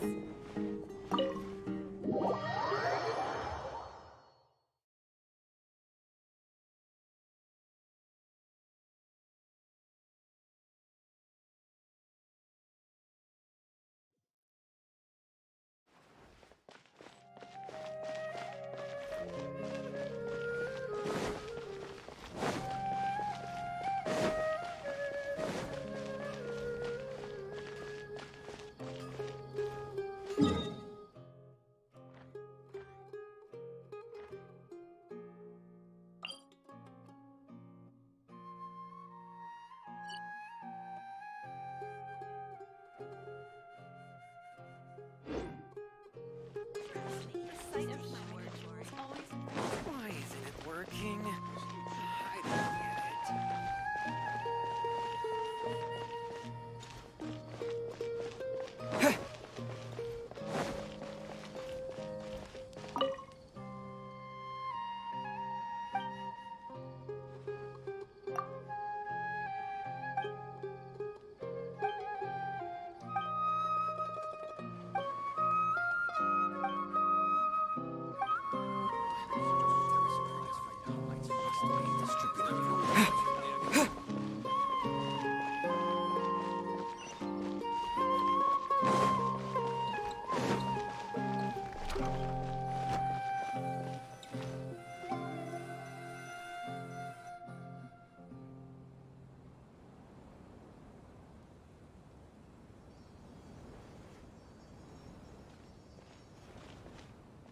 Sorry I'm late, Nilu.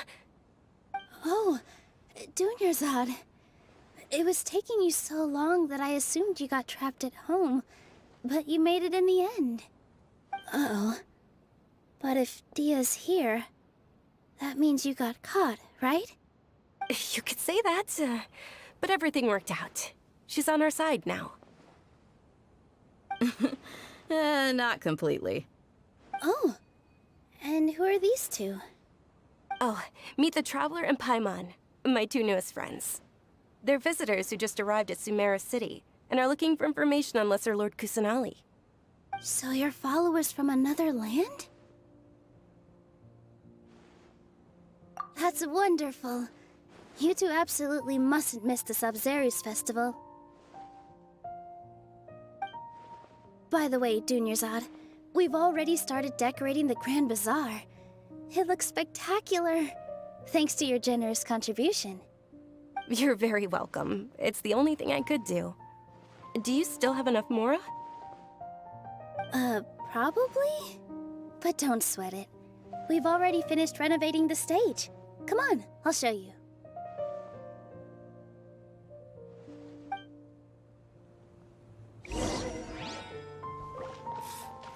What's so great about Snezhnayan toys anyway? Let everyone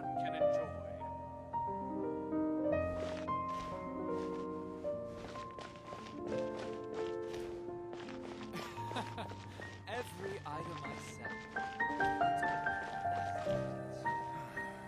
Life is so Get your spices here. We've got all. Wow! This place is amazing! Not bad. Last time I was here, the stairs were full of holes. The stairs were nothing. A little while ago, we discovered that the tree above the stage had a huge chunk of bark ready to fall off. Mr. Zubair was worried sick. We reported it to the academia many times, but they never sent anyone to deal with it. We didn't want anything bad happening, so we were going to cancel all the stage performances. Oh, probably because it was the theater asking. The academia looks down on performers like us. They probably think it would be best if the theater closed down completely. We can't let that happen, though. Not only would everyone involved in the theater go hungry, but then we wouldn't be able to hold the Sub-Zero's festival anymore. Thank the Dendro Archon for Dunyarzad. With the Mora she gave us, we hired someone to patch up the tree, and we also gave the stage a much-needed makeover.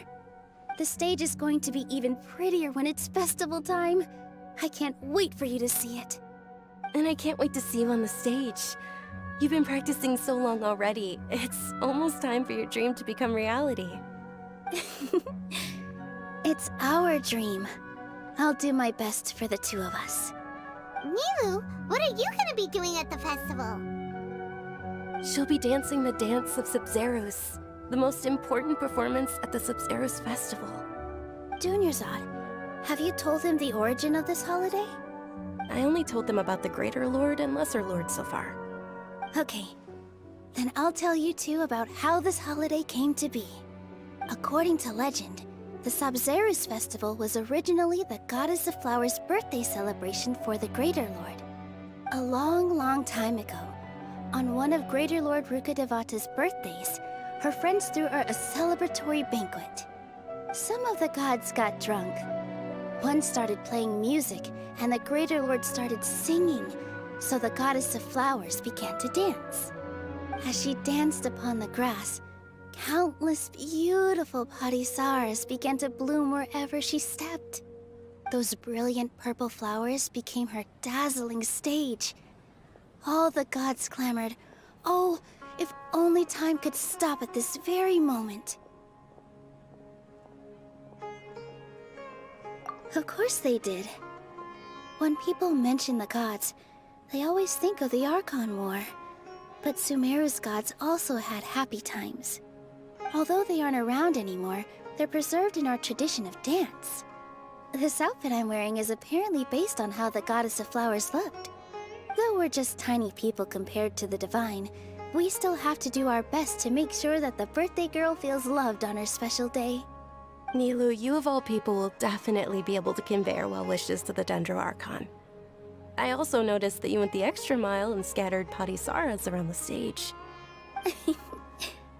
They symbolize the Goddess of Flowers, after all. It's just a shame that all the real parisaras went extinct after her death. Yeah. The Greater Lord brought forth parisaras in memory of the Goddess of Flowers, but she ultimately could never truly replicate that beautiful purple. Thinking about the Goddess of Flowers dance makes me wish I could have seen it. If my stage were anything like that, I'd be thrilled if I had just 2 real parisaras on the stage. So, Traveler and Paimon, what do you think? Interested in the Sub-Zero's festival? Will you two be coming? All of Lesser Lord Kusanali's followers will be there for her birthday. It'll be a good opportunity for you to learn more about her. Ooh, Paimon thinks that's a great idea!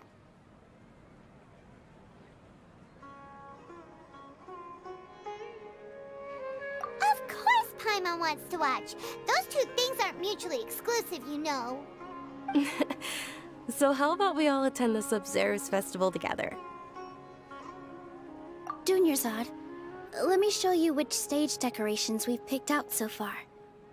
Traveler and Paimon, If that doesn't sound interesting to you, then feel free to explore the area. Everyone at the Grand Bazaar loves Lesser Lord Kusanali, and we're all looking forward to the Sabzeruz festival. In that case, we'll take a look around.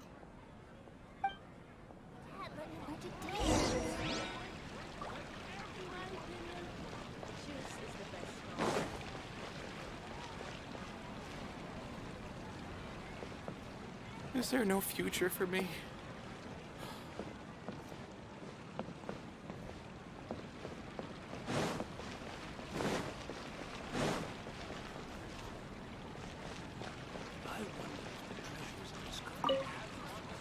Things are really shaping up, and there's a buzz around the festival this year. We're expecting people from all over to come by this year and buy things during the festivities. Don't be fooled into thinking that Sumeru City has the best of everything. Some festival snacks are only offered here in the Grand Bazaar. And when it comes to musicians, dancers, or singers, the Grand Bazaar's got the best of the best. Sure, those folks at the Academia might not like it, but what's a festival without song and dance?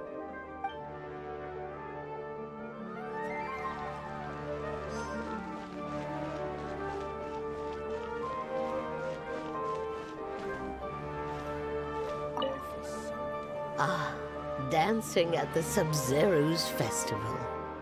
You know, I also danced when I was younger. As a child, I even asked my grandmother why we performed the dance for the Lesser Lord when it was originally done to honor the Greater Lord. My grandmother said that Greater Lord Rukkhadevata is a beloved deity and honored by all. And Lesser Lord Kusanali is too. If the goddess of flowers ever knew Lesser Lord Kusanali, then she would certainly have wished to be her friend and hold celebrations for her too. The Sabzeruz festival has been losing its appeal over the years.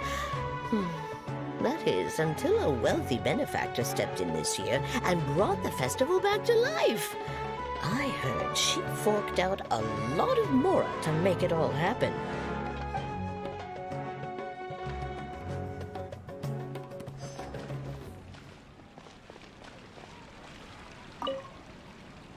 Whoa!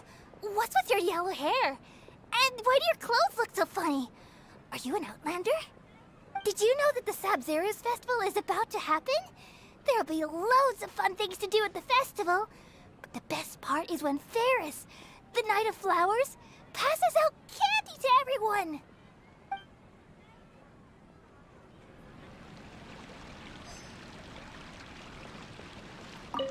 Huh. Revamping the stage for the festival couldn't have been easy, that's for sure. I bet this year's festival will be one to remember. I don't know much about the Grand Bazaar, but I do know that the residents here have a penchant for song and dance. Two things that the Academia doesn't particularly approve of. Oh, and the perfume sold around here is a lot better than what you'll find elsewhere. The fragrances are longer lasting and they're gentler on your skin and... I mean, that's what I've heard at least.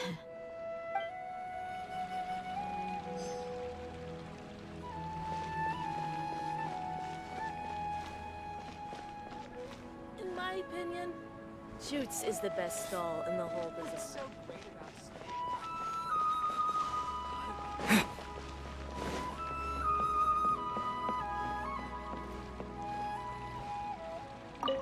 Nilu, your outfit looks amazing. There's also something different about you from when we first met up. I thought I'd add a little extra pizzazz to my dress for the festival. See? Wow, did you sew all that yourself? Uh-huh. Sewing is a fundamental skill for everyone in the theater company because we make all our own costumes. Did you know that Mr. Zubair not only can make costumes, but props too? I've noticed that you can't keep your eyes off that crown over there. Would you like to try it on? May I? Of course. The legends say that the Goddess of Flowers had beautiful horns on her head, so this crown was made to reflect that. Dunyarzad, you look absolutely stunning with it on. It's like I'm looking at the goddess of flowers herself.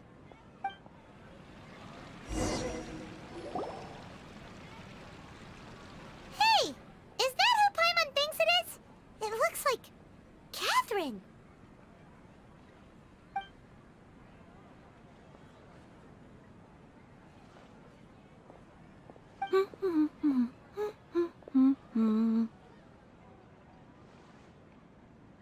Huh. Come to think of it, Paimon's only ever seen her behind the counter at the Adventurers Guild. This is the first time we've ever seen her taking a break. Hey, Catherine! Huh? Oh, hey! It's the Traveler and Paimon! What's shaken? Whoa. Break time Catherine sure sounds a lot less formal than usual. Paimon was still waiting for her to say Ad Astra Abyssosk. Sure. Standing behind the counter at the Adventurers Guild doesn't require any complicated functions. But saying and doing the same old things over and over again can get pretty monotonous. Like watching the same Fontaine movie day after day.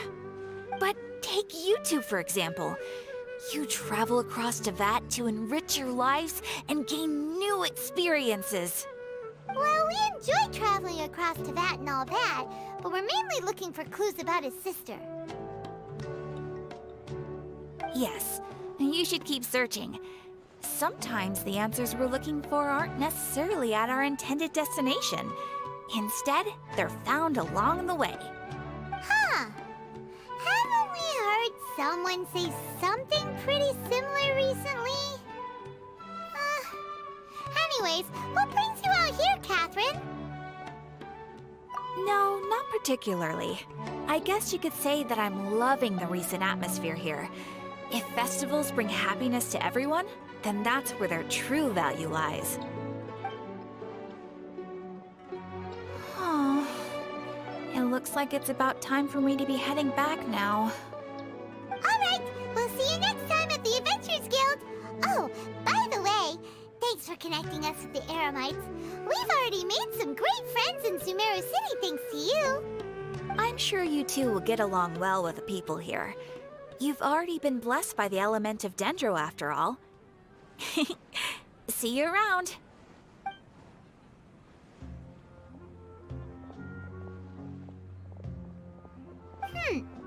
There's something really different about Catherine today. Hey, Traveler. Paimon. Oh, hey, Dia! What's going on? I've got something to tell ya. My lady knows you're looking for ways to meet Lesser Lord Kusanali, and she's been trying to come up with a way to help you. Well, I have an idea that might help. Are you serious? We'd love that! It might not necessarily pan out, so don't get your hopes up too much. I'll need to take you two somewhere and ask someone some questions. My lady is feeling a little worn out at the moment. Nilu's found a place for her to rest. After I take my lady home, let's meet in front of the Citadel of Regzar. Sounds like a plan! Let's head over to the Citadel of Regzar and wait for Dia!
Sorry, I'm late.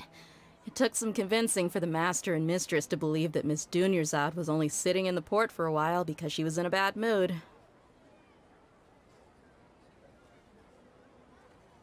Anyway, I guess I should be thanking you.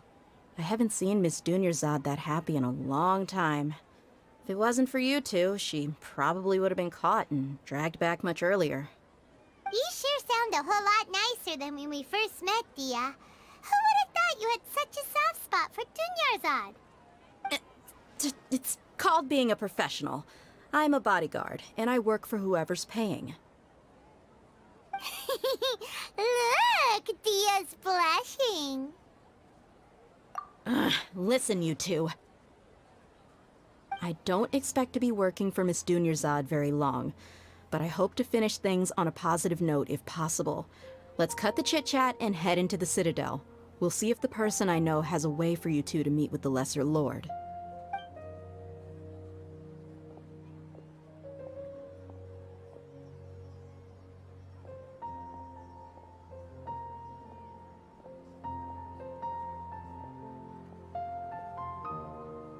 Oh, hey, Chief.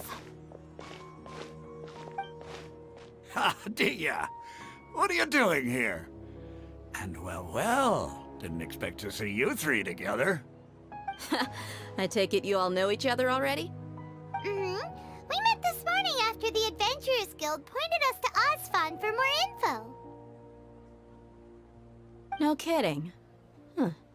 So, where's Ruksha? I thought I'd help these two out by asking about the theft. Anything you can tell him?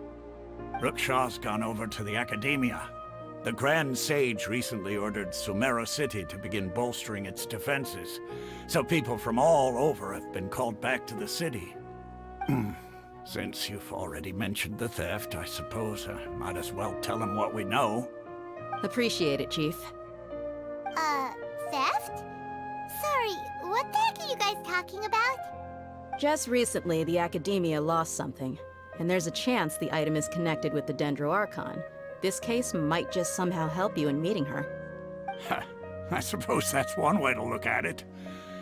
But if you ask me, the case is more about the Academia than anything else. Let me fill you in. The Academia recently sent a convoy to pick up an important package from Aru village. Word got out, and the convoy was robbed on its way back. The Grand Sage took the whole matter very seriously. Not only did he dispatch the Matra, but also enlisted our help in the search for leads. All we know so far is that whatever was stolen is currently in Port Ormos. You two have heard of Port Ormos, haven't you? It's the largest commercial port in all of Sumeru. You can travel there by leaving Sumeru City and heading south along the river. The Academia's grip isn't long enough to reach all the way to Port Ormos, so the city's a little more laid back, meaning the population's also a mixed bag. You never know who you'll meet there. Apparently what was lost has a great deal to do with the Akasha, knowledge, and even the gods. I'm afraid I don't have any other details for you, though. If you're interested, maybe you could head to Port Ormos and ask around yourselves. If you want my advice, try introducing yourselves as students of the Academia once you're there. Are you serious, Chief? All the Academia students are in Sumeru City, you know. Why should they pretend to be students in Port Ormos? If you're also interested, just go there and see what happens. Count me out. I've got plenty of work to do here for the Homayani family. And take it from me, if you two really do decide to visit Port Ormos, you'd best watch your backs. Let's just say that the Eremites there aren't nearly as friendly as those here in Sumeru City. There are even some extremists who go around shouting slogans like, "Retake Sumeru for the Scarlet King." Word is that more and more are joining their movement. They're becoming a real headache for Chief and the others. You bet they are. The Scarlet King's been dead for thousands of years. Now they start spreading rumors of his return. Ridiculous. Not everyone's like you, Chief. Even the desert natives who abandoned their homes in the wilderness still wish to have a god of their own. Well, Traveler, that's about all the information we have for you. Thanks, Dia! And you too, Osfond! Since we've gathered all we could for the moment in Sumeru City, let's head to Port Ormos and see what we can find next. Miss Dunyarzad is looking forward to seeing you both at the Sub-Zeru's festival, so be sure to get yourselves back here in time for that. Good. Then we'll see you both at the Sub-Zeru's festival.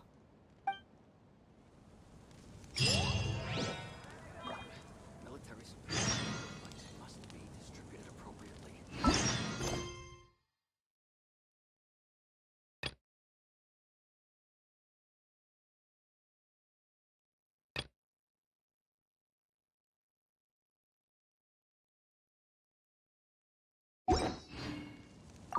Ha! You two must really be something if you've got Dia the Flame Mane speaking on your behalf. The Corps of 30 isn't officially overseen by the Academia, but because we're hired mercs, there's still lots of sensitive intel that I can't reveal to you. In the end, when it comes down to it, the city's safety is both the Corps and Academia's top priority. I've told you all I can about what was stolen from the Academia. As for why you should pretend to be students in Port Ormos, I'll leave that for you to find out yourself. Military supplies for the Nervites must be distributed. It's been a while since I visited the Citadel of Regzar. I'll catch up with Chief for a bit before I head back myself. He really did a lot for me in the past. Remember, to get to Port Ormos, just follow the river south from Sumeru City's port. Just be sure to take care of yourselves out there. We'll meet again at the Sub-Zeru's festival.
like a lamb to the slaughter.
Cry out my illustrious name.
Come and have a good look yourself.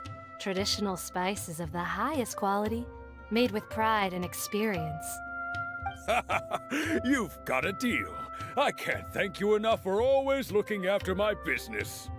Believe me, I'm not making this up. Several Eremite mercenary groups are nearly in open conflict, but does the core of 30 care? And that's not all. Did you know that... Wow! Talk about hurly-burly! This place is busy! Guess that's only to be expected for the largest port in Sumeru. Maybe it's because of what Dia told us earlier, but Paimon can't seem to shake the feeling that there's also danger lurking in these crowds. Ooh. Let's get our bearings so we can start looking for leads. We know that whatever the Academia lost is related to the gods. But other than that, we don't have much else to go on. Osvan told us to try posing as Academia students while asking around. Paimon checked the Akasha on the way here, and the Academia doesn't seem to have any research facilities in Port Ormos. Paimon doesn't get it. Won't we look even more suspicious going around saying we're Academia students and asking about the stolen item?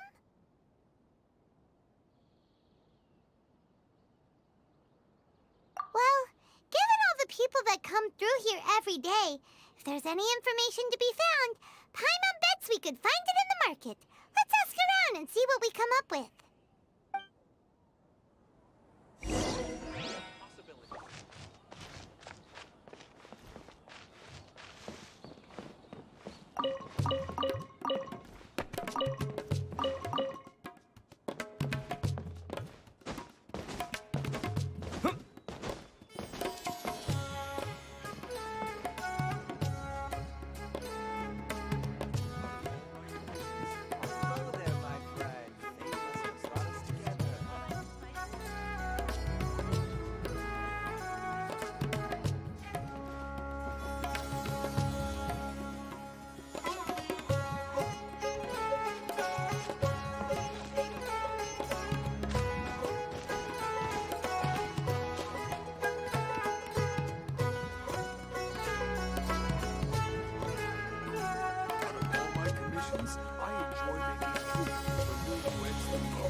He will pay the price one day. My fish is.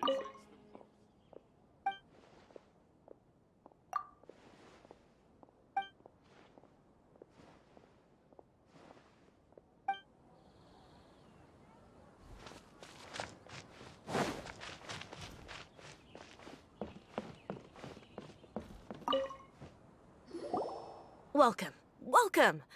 How can I help you two? Hi there. We would like to ask you a question. Do students from the Academia ever come to Port Ormos? Of course. Especially around this time of year. Students from Sumeru City that are about to graduate often come to Port Ormos to cut loose a little. Many people often talk about how hard it is to get accepted into the Academia, let alone graduate. But those who finish their studies and go on to become full-time researchers at the Academia have it even harder. Sure, we may not be Sumeru City, but Port Ormos offers beautiful scenery and a stress-free environment. Some even say it's good luck to come to Port Ormos, so students and researchers come flocking here when things get to be too much at the academia. Ah, you see over there? Those are students from the academia. They've been looking worried and miserable ever since they got here a few days ago. If you ask me, the life of a merchant is better. So long as the Akasha teaches us what we need, then life is good. Those students seem to be discussing something. Let's see if we can listen in.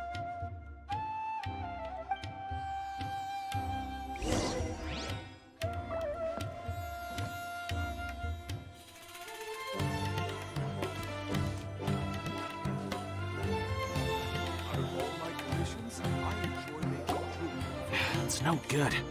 I've tried asking around, but I haven't been able to learn anything useful. Not to mention that a bunch of scary-looking Eremite mercenaries have been posted along the streets now. There's been a lot of fighting between the different Eremite factions in Port Ormos. If we choose to move on our own, then it would be wise to steer clear of them. Especially the group that's constantly shouting some stuff about the Scarlet King and some resurrection. I've even heard that the Citadel of Regzar is starting to get fed up with them. What was that group called again? Ein something or other? They're called Ein El Ahmar. Today, I heard that the thing we're after might be in their possession at the moment. Wait, come again? Don't you see? Many of the Eremites in Port Ormos deal with trading this kind of thing. They're usually pretty wary of outsiders, but not so with students of the academia. It's because the kind of goods that students are looking for aren't the kind of goods that Eremites are after. As long as they know you're a student, then deals can be made. I've heard that Ein al-Hakmar likes to set up shop at the Jafar Tavern. Supposedly, if you're willing to part with 500,000 Mora, they'll give you info on anything. Wait, did you say 500,000? If information alone costs that much, then how could we ever afford to buy what we're looking for? I guess we might as well give up on trying to graduate this way. I wouldn't worry too much. Our field of research is very niche. Who else could possibly be after that kind of shady knowledge? I bet it's practically worthless to anyone aside from us. Well, I guess that makes sense. Then the only thing left for us now is to find a way in. Why don't we all just pool our money together and pay for the information? Whoa! Did you hear that? A niche field of research and shady knowledge? It all sounds pretty suspicious to Paimon. Is knowledge something people just buy and sell like that? So, what's our plan? Wait, didn't you hear what they just said? Buying information is going to cost us 500,000 Mora! Have you lost your mind? Oh, all right. Paimon never thought she'd agree to parting with that kind of Mora. But if you know what you're doing, then we should give it a shot.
This is pretty great.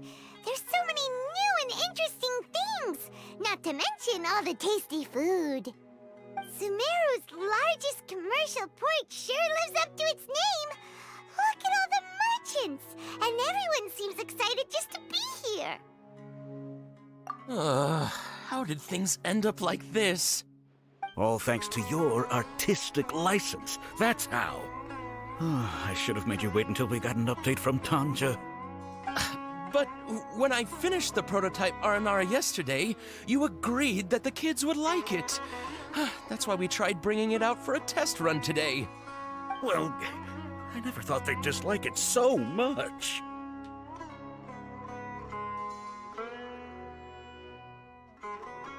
Oh, what should we do? Whoa. Yeah. Compared to everyone else, they seem really down in the dumps. Let's go find out what's going on. Oh, hey there. Paimon's name is Paimon, and he's a traveler who is just passing by. Is there something bothering you? Oh, I noticed you two a moment ago. Welcome to Akara Crafts, the best toy store in Port Ormos. At least for now. What's bothering us is this prototype Aranara. To start with, could I get your opinion on it? Prototype Aranara? You mean this wood carving here? It looks like a mushroom monster to Paimon. Oh, there we have it. The verdict is in. What a headache. Not the first negative feedback we've had. So, what exactly is a prototype Aranara? So for context, Aranara are magical creatures in Sumeru fairy tales that live in the forest. For the store's 20th anniversary, we plan to release a series of hand-carved toys based on the Aranara stories that kids know and love. This is a prototype we made to get an idea of how they would react. But when we put it out there, the reaction was not quite what we'd anticipated. They thought it looked like a mushroom too, huh? No, worse than that, actually. I can't quite describe it, though. And I'm also not very good with kids. Maybe you could ask them for yourselves.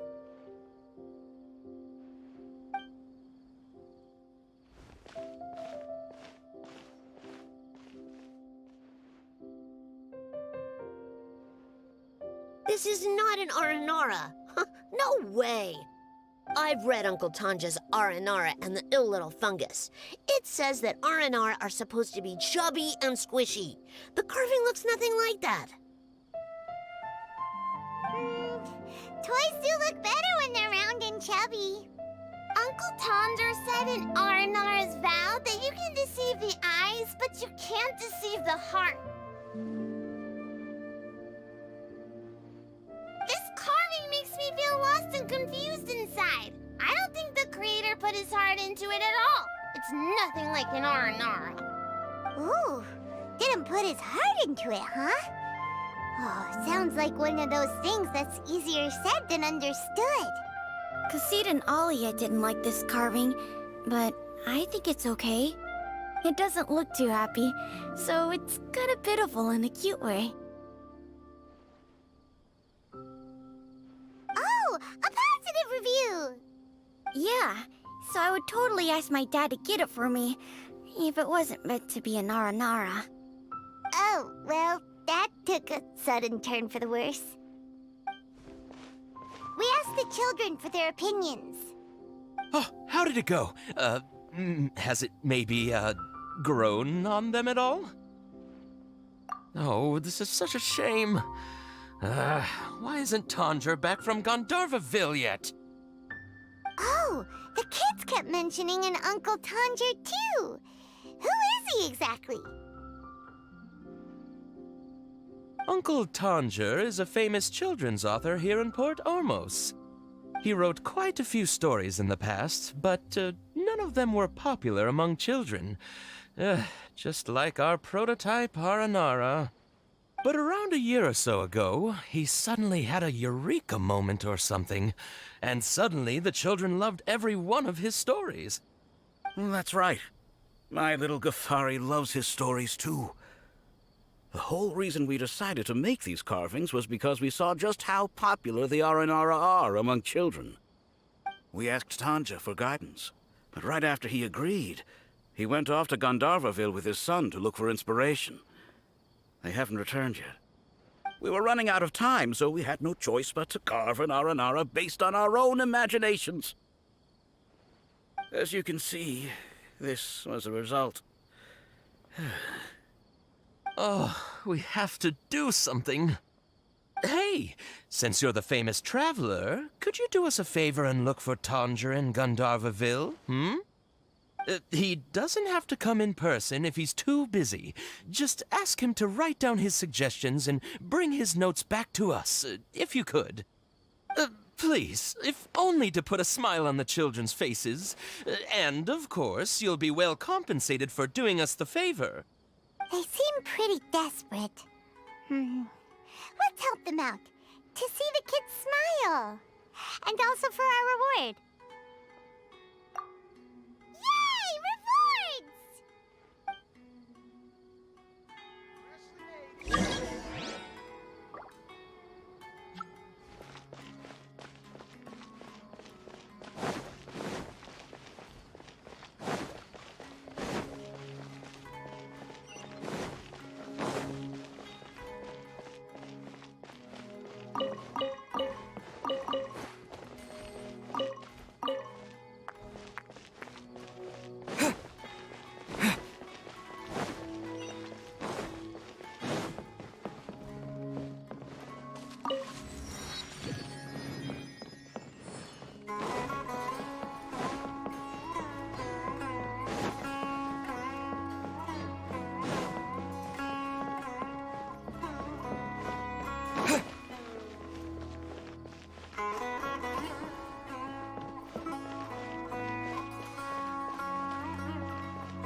True history is sometimes even more exciting than legend.